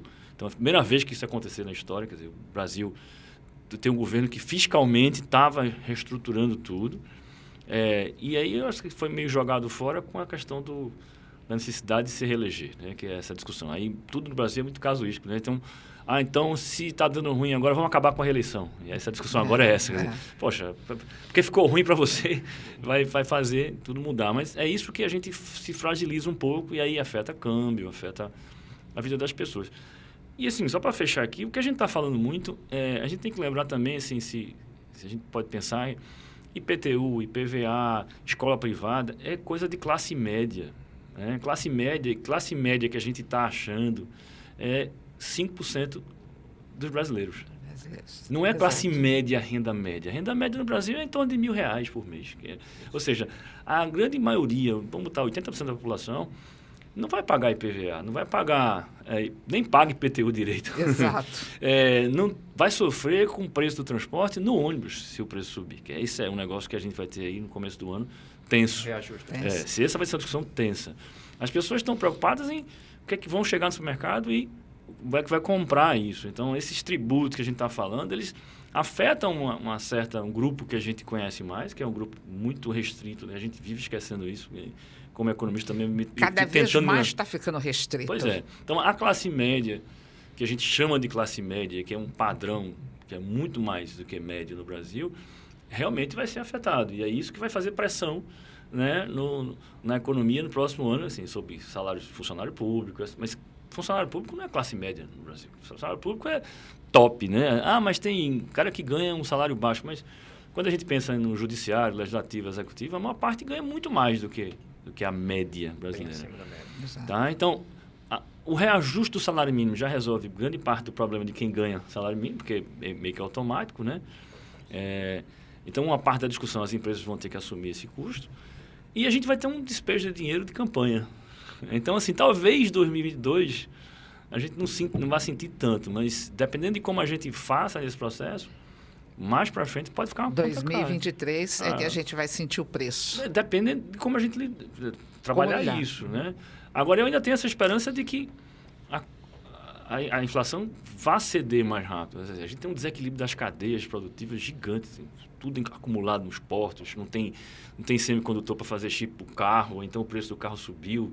Então, assim, você pensa que vai comprar um carro, quando chega lá o carro está muito mais caro. Mas, outra vez, carro é uma coisa restrita. Né? Se todo mundo que a gente acha que tem carro, pudesse ter carro no Brasil, tivesse carro, a gente não sai de casa. Porque a gente não tem estrutura para isso. A distribuição de renda da gente é muito ruim. E aí, quando a gente fala da grande massa da população, a grande preocupação é o que a gente estava falando aqui antes, é comida, transporte e alimento. E aí você tem o básico. E esse básico, é isso que a gente está falando aqui. Como é que eu vou controlar isso? Como é que eu vou lidar com isso? E a energia, para baixa renda tem tarifa social. E por aí vai. Assim, eu acho que é um debate que a gente vai e volta sempre. Dá para fazer cenário mais... Acho que o Sandro está claro no cenário que ele está colocando. E a gente pode tentar ver algumas saídas aí, mas eu acho que esse é o cenário de começo. E se vocês lembram aqui, eu disse, economista sempre erra no começo do ano, certo? Então, eu espero estar bem errado no sentido, ainda está achando pior, mas vai melhorando. É sempre ruim fazer esse cenário. Mas o que eu sempre digo é o seguinte, que as pessoas, elas esquecem, né? Ou não viveram, né? Mas elas esquecem muitas coisas. E a gente tem que ajudar a esclarecer, a gente tem que levar informação.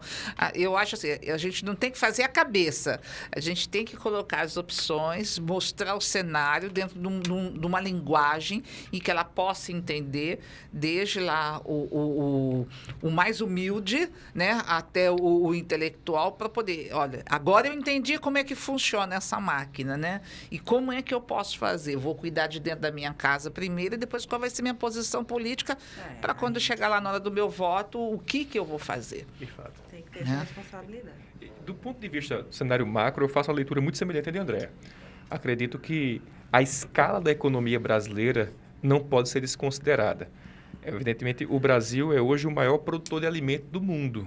E o alimento é um produto altamente demandado no mercado internacional, o que, de alguma maneira, vai gerar divisas para o Brasil, vai gerar moedas internacionalmente aceitas pelas exportações. Concordo com o Sandro quando ele diz que isso não afeta necessariamente a vida do cidadão comum, né, que está interessado em gerir seu orçamento doméstico, aquele sujeito que vai tomar o transporte público para poder chegar à sua posição de trabalho como assalariado e coisas dessa natureza. Entretanto, a injeção de capital que a gente vai ter na economia por conta do próprio processo político-eleitoral, o descongelamento da demanda, né, com o levantamento das restrições impostas pela pandemia, com o setor de lazer sendo retomado, com o turismo sendo reativado, com as atividades sendo normalizadas, traz para o Brasil uma perspectiva, ao que me parece, do ponto de vista da sua capacidade de recuperação maior. E existe um espaço fiscal para isso. Ou seja, se a gente tivesse vindo de 4 anos incessantes de elevação do gasto público, sem maiores critérios, a gente não teria essa barriga, não teria essa margem de manobra para poder elevar o gasto nesse período próximo à eleição, que não se trata de ser esse ou aquele governo, é uma prática recorrente dos governantes brasileiros. Eles aumentam o gasto público próximo do período eleitoral, pensando em chegar ao poder ou lá permanecer. E aí a questão fundamental é a seguinte: qual que vai ser a nossa capacidade de recuperação nesse cenário? Ele vai depender de 3 coisas. Depende da gestão doméstica, obviamente, da manutenção dos fundamentos macroeconômicos. Acho que esse exemplo que a gente teve da crise 2015-16, que o Brasil recuperou rapidamente, é bastante interessante. O que foi que aconteceu? Durante o governo Rousseff, o Brasil subverteu seus pilares macroeconômicos, que foram criados no governo Fernando Henrique e mantidos no governo Lula.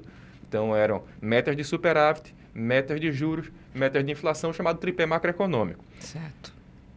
Depois que Dilma sofreu o impeachment, o presidente Temer, que era seu vice, retomou esses princípios e, num contexto sem pandemia, economia normal, o Brasil recuperou-se rapidamente, mostrando que tinha solidez do ponto de vista do seu mercado doméstico e das suas capacidades financeiras. Agora, o que a gente vê é o seguinte: se o governo que vier, seja a manutenção do governo atual, o retorno do ex-presidente Lula ou algum candidato da terceira via que consiga estabelecer, mantiver esse, não a receita de bolo, mas é uma receita bem sucedida nos últimos 20 anos. Eu falo muito sobre isso também, pessoal, para meus alunos. Vocês não sabem o que foi a max-inflação. O sujeito ia comprar uma coisa de manhã, à tarde já era outro preço, eles não acreditam. Mas isso aconteceu no Brasil. A segunda coisa que afeta muito é justamente a situação da economia internacional.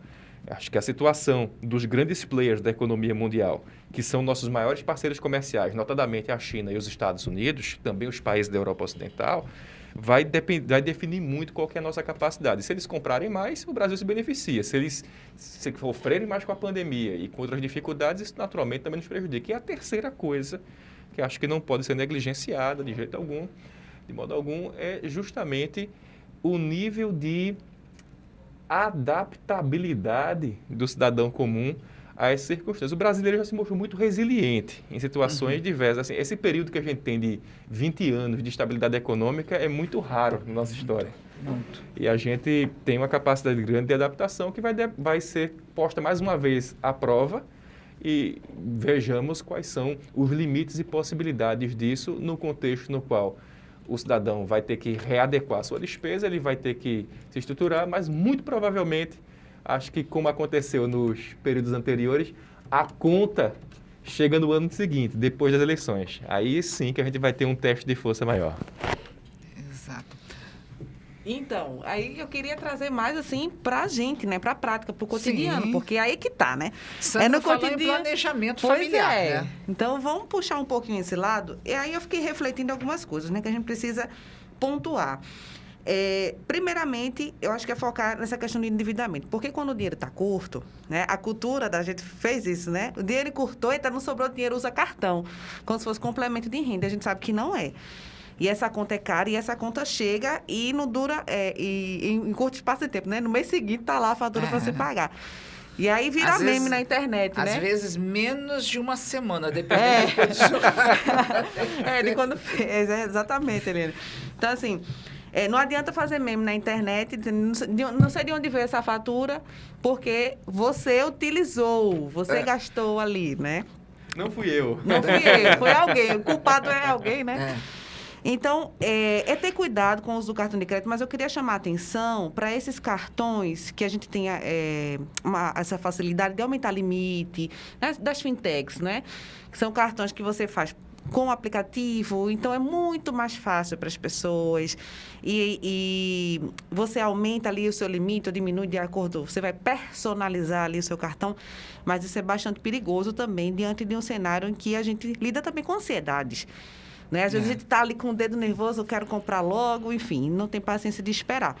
Então, a prioridade, eu acredito que é a gente se manter bem. Então, vamos priorizar realmente a nossa alimentação, priorizar a nossa saúde, priorizar a nossa educação, continuar priorizando, né? o nosso lazer, né? O transporte, são os elementos mais básicos ali do nosso cotidiano. E aí eu pensei aqui também da importância, né, da gente, por exemplo, comprar no comércio local, né? Você já movimenta, de alguma forma, por exemplo, você também buscar fazer reparações, né? De repente, uma roupa, em vez de comprar uma roupa nova, tenta busca uma costureira, né? Próxima ali da sua casa, no bairro. Às vezes, uma pessoa próxima, né, da própria família faz esse tipo de reparo, ou personaliza, customiza, né? Faz algo diferente. Vai na feira, gente, né? Negocia, né? Puxa para lá, tenta... Olha aí, a feira já é um passeio, viu? Já é um passeio. Já distrai um pouquinho, né, a mente. Tenta...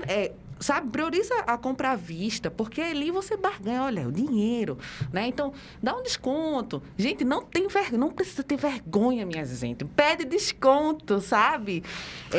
E assim, eu tenho só quero abrir um certeza... parênteses. Tem algumas pessoas, eu conheço algumas pessoas que não gostam de pedir o desconto, porque vai parecer assim que eu não tenho dinheiro. Não, mas você mas é o precisa contrário, aprender, né? a valorizar o que você Quem tem. tem muito dinheiro pede desconto. sempre. Exatamente. Como pede.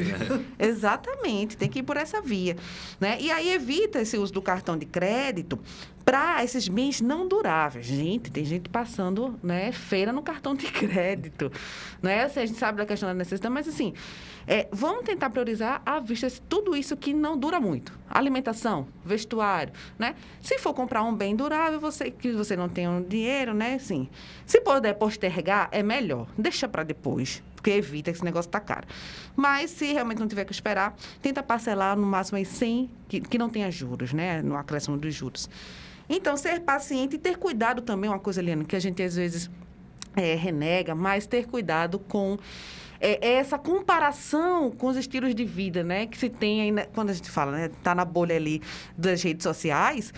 A gente tem várias personalidades, influencers, né? Blogueiros, enfim, que têm estilos de vida que são totalmente diferentes do que a gente tem e que estão fazendo publicidade ali, às vezes até Exato. oculta, né? E que estão mexendo com a cabeça da juventude, né? Dos adolescentes, de homens, mulheres, enfim. Então, ter cuidado também com essas comparações e priorizar realmente o seu dinheiro, priorizar o seu bem-estar. Eu acho que essa receita é para todo tempo, né? Para tempos de bonança e tempos de crise também.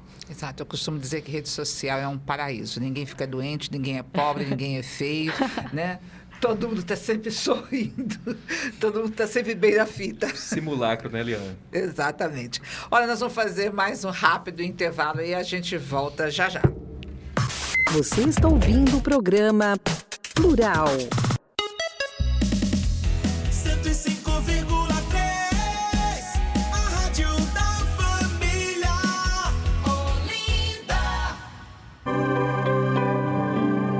A cidade pulsa no seu coração. Sinto nos seus olhos o brilho da emoção. Chega perto, braço aberto pra te receber. No Boa Vista, o mais importante é você. Shopping Boa Vista, aqui é seu lugar.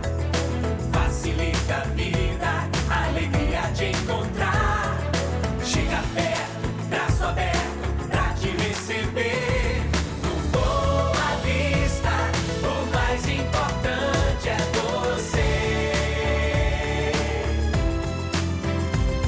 No Boa Vista, o mais importante é você. Shopping Boa Vista, o shopping da cidade.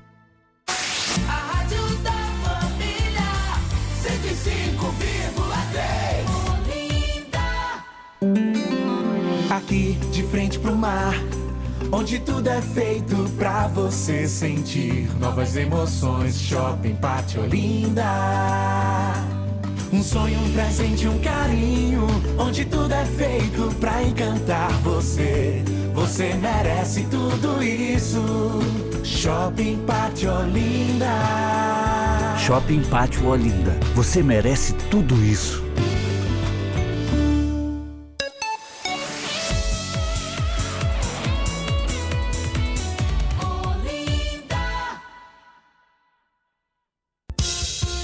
Shopping ETC, tudo o que você precisa bem pertinho de você. Americanas, Ortobon, Lotérica, Boticário, Caixa, Workroll e muito mais. Shopping ETC, lojas, serviços e praça de alimentação. Siga @Shopping ETC Oficial. Aqui de frente pro mar, onde tudo é feito pra você sentir novas emoções. Shopping Pátio Olinda. Um sonho, um presente, um carinho, onde tudo é feito pra encantar você. Você merece tudo isso. Shopping Pátio Olinda. Shopping Pátio Olinda. Você merece tudo isso. Na Olinda é mais alegria para a sua vida. A rádio que te faz feliz. A cidade pulsa no seu coração. Sinto nos seus olhos o brilho da emoção. Chega perto, braço aberto pra te receber. No Boa Vista, o mais importante é você. Shopping Boa Vista, aqui é seu lugar. Facilita a vida, alegria de encontrar. Chega perto, braço aberto pra te receber. No Boa Vista, o mais importante é você. No Boa Vista, o mais importante é você. Shopping Boa Vista, o shopping da cidade. Plural. Apresentação: Eliana Victório. E para você que acabou de acordar e ligou o rádio, o programa Plural deste sábado traz como tema, deste início de janeiro, inflação, juros e muitas incertezas, o rumo da economia e da política em 2022. Nós estamos conversando com o professor de economia da UFPE, André Magalhães, com o cientista político e coordenador do curso de Relações Internacionais da Faculdade de Damas, Elton Gomes, e com a professora do curso de Economia Doméstica da Universidade Federal Rural de Pernambuco, Hortência Albuquerque. Olha, a gente falou aí de um panorama político e econômico nacional, mas tudo isso interfere no nosso estado, na nossa cidade, no nosso dia a dia, a gente dentro de casa. Mas aí, Elton, eu queria saber o seguinte, o nosso cenário político no estado. O estado de Pernambuco passa por um momento importante do ponto de vista da escolha dos seus representantes, porque o PSB, que governa o estado já há bastante tempo, enfrenta uma crise sucessória. Desde a morte de Eduardo Campos, não foi preparada uma liderança de grandes capacidades em condições de assumir integralmente a liderança do partido, mas ainda assim o PSB se beneficiou muito da hiperfragmentação ou da fragmentação da oposição e de não terem surgido nomes viáveis para poder fazer frente a esse subsistema de poder regional do Partido Socialista Brasileiro. Agora, sem poder lançar candidato a governador, aquele que seria, por assim dizer, o herdeiro dessa oligarquia familiar política do PSB, que seria João Campos, prefeito municipal, que não tem idade suficiente, segundo a legislação, para concorrer ao governo do estado, com alguns receios em lançar Geraldo Júlio, que ainda está passando por definições, tem situações que podem fragilizar a sua campanha. Agora não se sabe quem vai ser o candidato do PSB e surgem os postulantes na oposição. O prefeito de Petrolina, Miguel Coelho, a prefeita de Caruaru, Raquel Lira, e outras forças que querem se colocar. O grupo político de André Ferreira é muito ligado aos evangélicos, que se não for ele mesmo capaz de lançar uma candidatura, vai ser instrumental apoiando uma candidatura de oposição. Então, tudo isso traz um cenário para Pernambuco no qual a gente pode ver alguma possibilidade de transição. Ademais, é um momento no qual a economia pernambucana, e aí a gente linka com o nosso modo de debate aqui, né? A economia pernambucana que sofre muito com a informalidade, que dependia muito da atividade turística, que não é um estado industrializado, depende muito do setor de serviço, ele foi particularmente prejudicado pela pandemia. E isso, naturalmente, traz uma dificuldade para quem quer que seja o governante. Vejamos se o governo atual, o governo do PSB, vai ter condições de se desvincular disso, vai ter a seu favor as políticas de gestão da pandemia que foram colocadas como eficientes, né, do ponto de vista mais fundamental, e se você vai ter a possibilidade de o candidato de oposição, seja ele qual for, tirar, né, esse subsistema de poder regional do PSB, que é muito estratégico. O Pernambuco, para o partido, é uma grande base de projeção de poder para um partido que já ambicionou ser a terceira força política nacional na época de Eduardo Campos, mas que agora depende muito dessa sua base, dessa sua plataforma para poder continuar relevante no cenário nacional. André, pernambucano pode ter alguma esperança, porque assim, a economia está muito atrelada à política, né? Que anda ali de mãos dadas. O que acontecer na política, mexe, altera totalmente com a economia. A gente sabe da situação do país, que tem o reflexo, mas aí no nosso dia a dia no Estado, a necessidade de emprego, de novas empresas, é um Estado de serviços, é um Estado que depende do turismo, mas a pandemia, né, bagunçou, né, mexeu muito, modificou muito. Como é que a gente fica nesse ano? Em termos de política, a gente tem aí quase 16 anos já, né, do governo, do PSB no governo, na prefeitura. Tem vantagens e desvantagens de ter um mesmo grupo, né, você vê, nem sempre é ruim. O Ceará teve políticas, o PSDB mudou para o PT, mas era o mesmo grupo político, basicamente, mesmas pessoas envolvidas com as mudanças. Tem uma continuidade de política pública, né? Então, às vezes, isso é bom. Está uma incógnita em relação a isso agora, né? Sem um candidato claro. E com relação à economia nacional, o Nordeste todo se bloqueou, né, como oposição ao governo atual, né? Então, isso acaba afetando. Na gestão anterior do PT, tinha um alinhamento muito claro e foi muito bom. Quer dizer, você pode falar o que falar, é muito difícil você discutir o governo Lula, Dilma, Bolsonaro, sem criar muita confusão, mas durante o governo PT, principalmente o governo Lula, Pernambuco foi muito beneficiado. Então, um alinhamento com o governo federal faz muita diferença. Teve refinaria, teve estaleiro, teve dinheiro entrando, né? Então, o final da coisa, a gente vai eleger um governo local, vai ter uma decisão nacional. Esse alinhamento, ser oposição claramente ou não ser oposição, faz muita diferença. Tá? Faz diferença no sentido de que, no dia que Eduardo Campos decidiu que ia ser candidato a presidente, a torneira fechou para Pernambuco. De lá para cá, a gente tem passado situações difíceis. Isso não quer dizer que a gente tem que se alinhar politicamente a um adversário que a gente não acredita, né? O governador. Mas é preciso ter isso alinhado do ponto de vista do Estado. Então, vai depender muito desse cenário. Quem vai ganhar aqui, governo federal. No mais, ver proposta. O governo estadual é muito diferente, a prefeitura é muito diferente. A prefeitura é quase ser síndico em algumas coisas, né? Tocar obra no meio da rua, botar calçada, fazer... O governo do Estado tem outra pegada, então tem uma linha de ação. Eu não sei se no final faz muita diferença, né?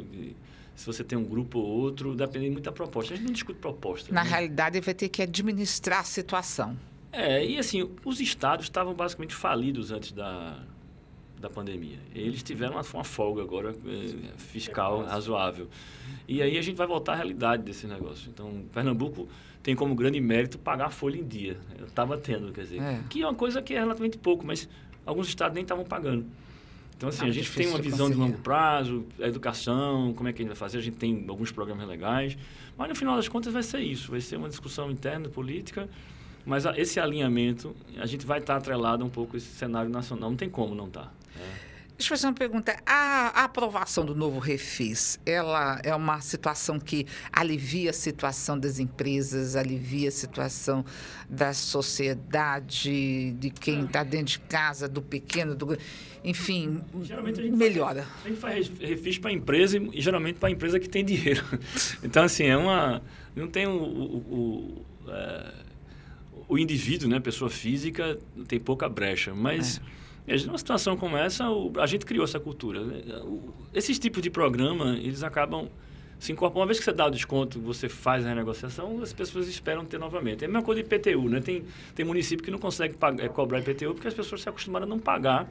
E quando começa a ser cobrado, não paga e depois renegocia. Recife tem uma postura diferente, sempre cobra. Alguns municípios ao redor, 30% de desconto, 40% de desconto, às vezes nem pagam. Então, o Refis ele gera um pouco disso, mas em empresa é diferente, né? Se você tem uma empresa privada e você está em dívida com o governo federal, é a pior coisa do mundo. Você não consegue fazer quase nada. Exato. Há um bloqueio geral. Então, é importante você ter esse processo. E aí, isso dá uma certa folga para as empresas. E aí, depois você tem que ficar pagando, né? Se você atrasar, você dança de novo. Então, é quase que sempre esperado, é sempre negociado e dá uma folga importante. Mas nesse momento é bom porque se eu vou negociar minha dívida com o governo federal, eu até posso abrir brechas para que eu aumente, né? Você regulariza, vagas de regulariza a situação, consegue produzir melhor, reorganiza. Então, acabou sendo uma coisa recorrente no Brasil, é esperado, as empresas sempre esperam. Quando se apertam, ficam esperando. E quando chega, é um alívio grande. Então, é quase que inevitável acontecer isso novamente. E é sempre positivo no sentido de que você dá essa folga para as empresas. Cobrando o imposto, pagando-se o imposto, que é devido para todo mundo, está tudo ok. Ok. Olha, nós vamos a mais uma entrevista por telefone e desta vez vamos conversar com o economista Edgar Leonardo. Muito bom dia. Vamos começar em janeiro desejando aí um feliz ano novo e eu espero que você tenha aí uma análise positiva para o nosso ouvinte desse 2022. Hoje nós estamos debatendo aqui no programa o tema inflação, juros e muitas incertezas, o rumo da economia e da política em 2022. Bom dia, Leonardo. Edgar.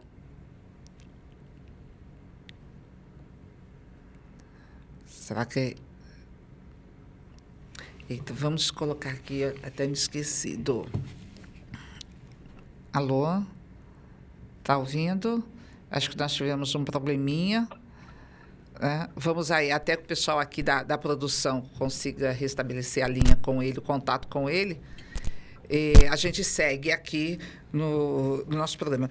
Me diga uma coisa, quando a gente fala o seguinte, em termos de economia, em termos de ter pouco dinheiro, muita gente tem recorrido a empréstimos, né? E eu tenho particularmente assim um receio com as financeiras, porque é um dinheiro fácil que está ali, né? E aí de repente quem está dentro de casa, ali a dona de casa, ou os aposentados, né? Eu preciso comprar isso, então eu preciso fazer um pagamento. Gente, isso acaba sendo assim meio nocivo. Sim.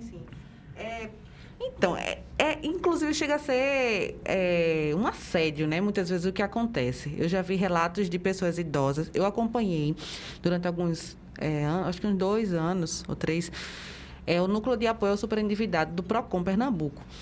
E a gente tinha relatos, assim, que era um absurdo, né? Relatos absurdos, assim, de empresas financeiras que iam até a casa da pessoa idosa, né? E coletavam ali a assinatura e a pessoa sem acesso a nenhuma compreensão daquele tipo de contrato, mas estava precisando do dinheiro para fazer algum tipo de reforma, de alguma coisa em casa, comprar alguma coisa, e adquiria, né? Que é um tipo de crédito muito mais caro também.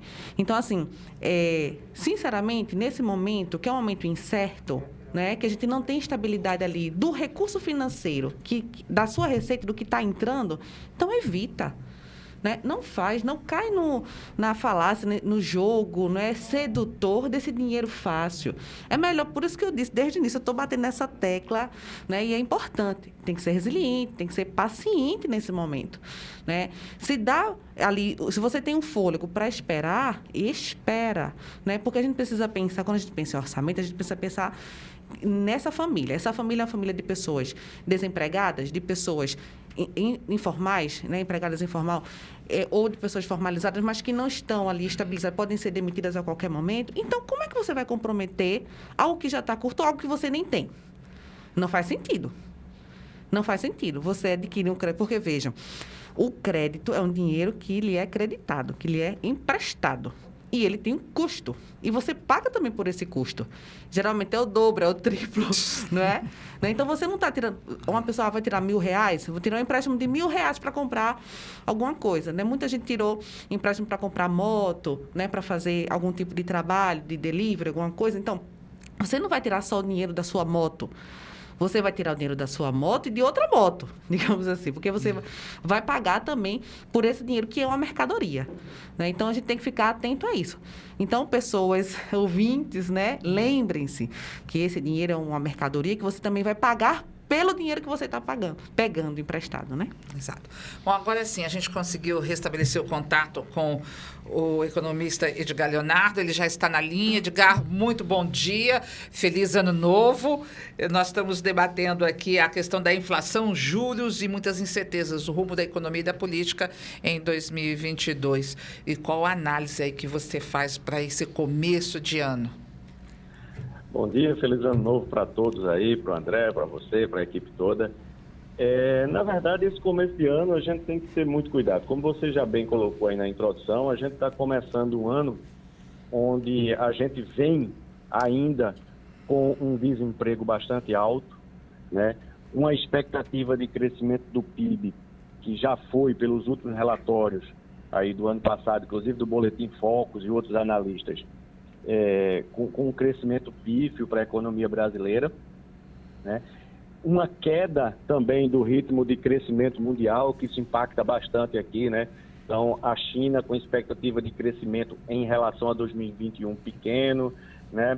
Outros países também, embora no Brasil especificamente a gente tenha questões internas, né? Incerteza política, risco fiscal, que acabam também comprometendo o crescimento, mas principalmente quando a gente está falando de crescimento do PIB, a gente está querendo falar de desemprego, né? Sem crescimento do PIB a gente não vai gerar emprego e sem emprego a gente não vai gerar renda. Então isso é muito sério. Então a gente vai começar um ano agora, de fato, onde a gente precisa, do ponto de vista individual, das famílias, tomar muito cuidado com o planejamento familiar, o planejamento do orçamento doméstico, como a gente vai tratar as finanças agora que o ano começa, porque já começa com despesa, já começa com pagamento de impostos, já começa com tudo isso. E é importante que o brasileiro, cada vez mais, ele crie a cultura de fazer uma boa gestão de suas finanças pessoais, o que, de fato, no Brasil a gente não tem. Pesquisas de Serasa apontam que metade da população brasileira é incapaz de afirmar quais são as suas receitas e conseguir explicar as suas despesas. Então, enquanto a gente não conseguir fazer isso, principalmente em momentos de crise, vai ser bem difícil, Eliane. Olha, qual o conselho que você dá aí, de repente, como economista? A gente... Olha, o conselho sempre ele passa por um orçamento doméstico. Não é complicado, né? Pensa na tua receita, identifica qual a tua receita, se você tem uma receita fixa, se você tem uma receita que é variável, você recebe uma comissão, né? Coloca lá todas as receitas da família. Faz isso pensando em família, porque a família gasta junta.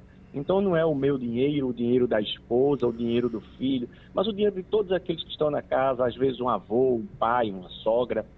Traz todo mundo para um planejamento, porque todos no final vão gastar de forma conjunta.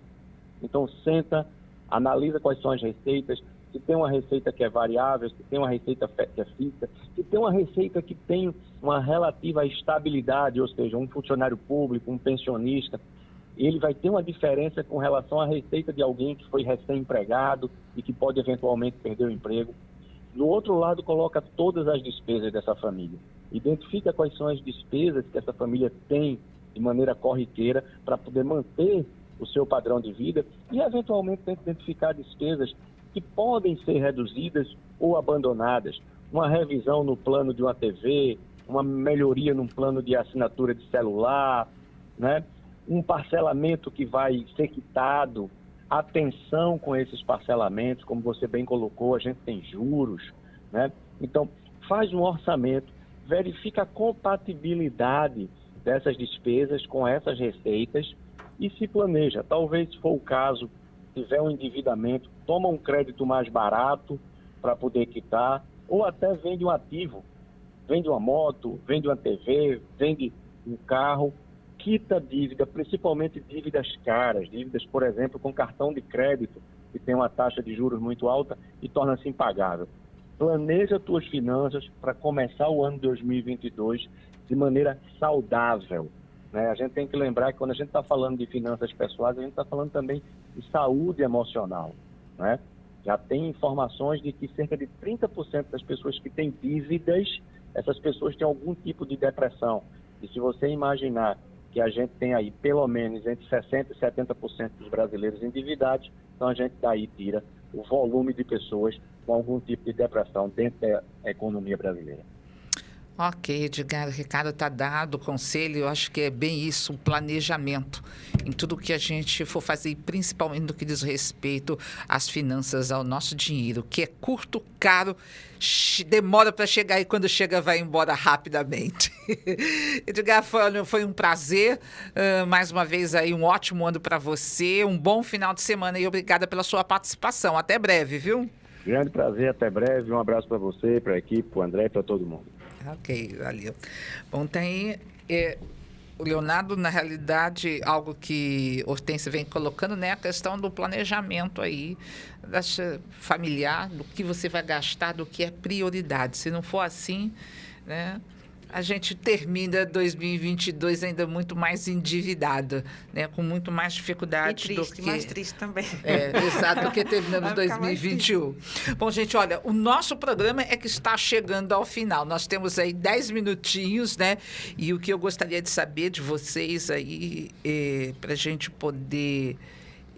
finalizar o programa, foram assim, acho que foram dicas importantes que foram colocadas, orientações, análises, que ajuda quem está em casa a entender melhor, a raciocinar, né? Que a economia e a política são uma engrenagem, assim, com muitos interesses, né? E que às vezes fica difícil, mas para quem está no final da linha, que é o consumidor, que somos todos nós aqui, a gente precisa poder entender para saber como é que a gente vai se comportar. Então, André, vamos começar aí contigo, com o economista. Assim, acho que são essas últimas dicas, as suas orientações do que realmente não deve fazer, né? E as pessoas estarem ligadas, acompanhando, né? O que acontece em Brasília, o que acontece no mundo, que reflete no Brasil, que reflete no nosso estado, na nossa cidade, dentro da minha casa. Acho que a Edgar colocou um ponto importante, que é uma coisa que o brasileiro a gente não tem no Brasil, isso está mudando, mas a gente não tem uma cultura de entender finanças pessoais. Nunca ensinaram para a nossa geração, para os mais antigos, como é que fazia isso. As gerações mais novas estão sendo ensinadas. Então, é fácil para a gente falar, né? A gente fala que se fosse assim era bom demais. Não é fácil fazer. Tá? Não é fácil fazer conta, não é fácil cortar nada, não é fácil nem fazer a conta, nem saber o que você está gastando. Às vezes você gasta e não quer nem saber o que você gastou, né? Exato. E aí Então, acho que é uma coisa para começar o ano bem, a gente pensar, fazer uma higiene dessas coisas, sabe?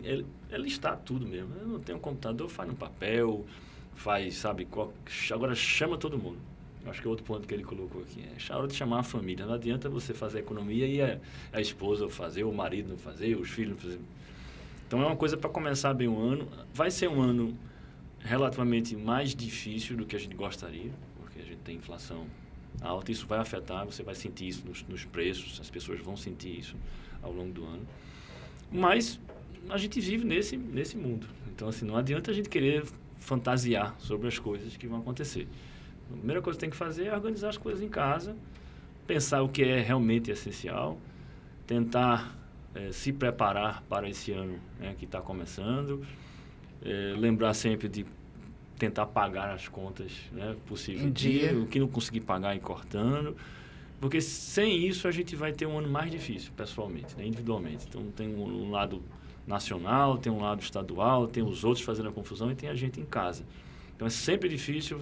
Você não fez isso no final do ano, começa esse ano fazendo, pensando, reestruturando, porque é o que a gente faz pra gente, né, dentro de casa. Então botar as metas, pensar se era emprego, procurar emprego, se já tem emprego, manter o emprego e acompanhar. É muito difícil, muita gente que não tem informação, infelizmente, mas a gente tem que se virar do jeito que a gente pode. Acho que as pessoas sabem viver, sabem se organizar tem que procurar ajuda. A gente tem sistemas hoje públicos, gratuitos, que podem ir. Tem muita gente dando dicas na internet. Procura os jovens dentro de casa, os filhos estão aprendendo. E se preparar para um ano, se Deus quiser, permitir, sem pandemia. Né? Sem pandemia. Eu queria ir para a Hortência, né? Aí as suas considerações finais também, as orientações, o que não deve fazer para a gente conseguir passar. Já passamos por momentos de crises piores, né? Sim. Mas vamos sobreviver. Exatamente. Cada geração com a sua crise, né? Então, primeiramente, lembrar que uma boa gestão financeira, né, perpassa pela gestão de si, né, dessas prioridades, dos seus quereres e, obviamente, das suas emoções. Então, a família precisa avaliar isso. Como, às vezes, essa redução financeira está mexendo ali com os ânimos, ou como a falta, né, também está mexendo. E lembrar que nossa racionalidade é limitada. Então, realmente, gente, num momento assim tenso, às vezes a gente tende a correr para o que nos dá mais prazer. Então, ter cautela, né, com esses gastos. De fato, tira uma foto, né, como o André falou, lista, mapeia, tira uma foto, uma radiografia, digamos assim, de tudo que você recebe, de tudo que você gasta, porque tem aquelas contas que você não vai poder fugir. Mas tem alguns que você vai poder cortar, ou uma sugestão é dividir esses custos. Por exemplo, tem um plano de TV ou de internet, você paga sozinho, divide com outra pessoa, que seja pessoa, né, minimamente ali de confiança, do seu ciclo ali, que você consiga fazer esse tipo de negociação. No lazer, né, combina com um grupo, gente, vamos todo mundo, então a gente divide, rateia, isso vai barateando e você também não vai deixando ali de curtir a vida, porque é importante lembrar que a vida continua, né, e que a gente precisa buscar mecanismos, formas de continuar minimamente feliz nesse caos aí, né? Bem aí. Isso faz bem, viu, gente? Isso faz muito bem, inclusive, para o nosso orçamento. Então, o que essa família gosta de fazer? Qual o tipo de lazer? Qual o tipo de experiência, né, que traz ali satisfação para essa família? E aí também já é um chamamento, né, para o convívio financeiro, né? Para esse momento de diálogo financeiro que às vezes é um pouco tenso. Ok. Welton, aí olha, vem a eleição em novembro, você tem 2 minutos para a gente poder você fazer as suas conclusões finais aí. 2022 vai ser um ano muito conflagrado do ponto de vista da disputa eleitoral no nível nacional, sobretudo, de duas forças políticas que se movem a partir de paixões muito intensas. Isso vai fazer com que o nosso ambiente político seja muito virulento sobre vários aspectos. Mas eu sempre digo para as pessoas que a política tem 2 tempos, o T1 e o T2. O T1 é o tempo da campanha. Esse dura alguns meses e é marcado por fortes emoções, como falei. Mas tem o T2, que é o tempo do governo, que dura 4 anos, pelo menos.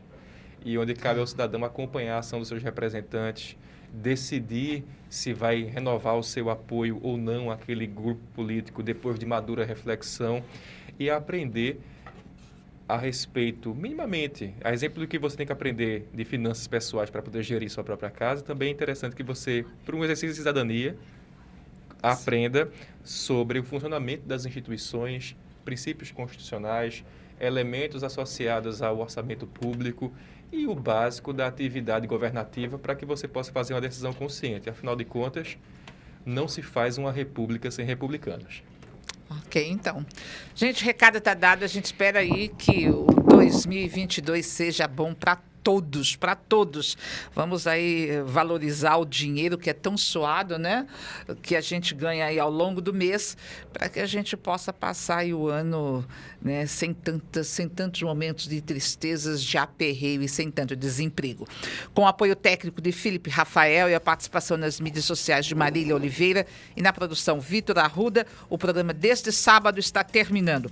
O Plural vai ao ar todos os sábados, das 7 às 9 horas da manhã, aqui na Rádio Olinda. Você pode nos escutar pela frequência FM 105,3, pelo seu aplicativo de rádio preferido ou ainda nos assistir em nosso canal no YouTube. O programa ficará disponível já já.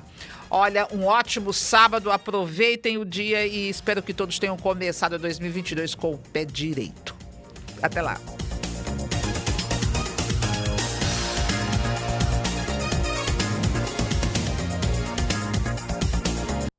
Esse foi um programa Plural. Programa Plural.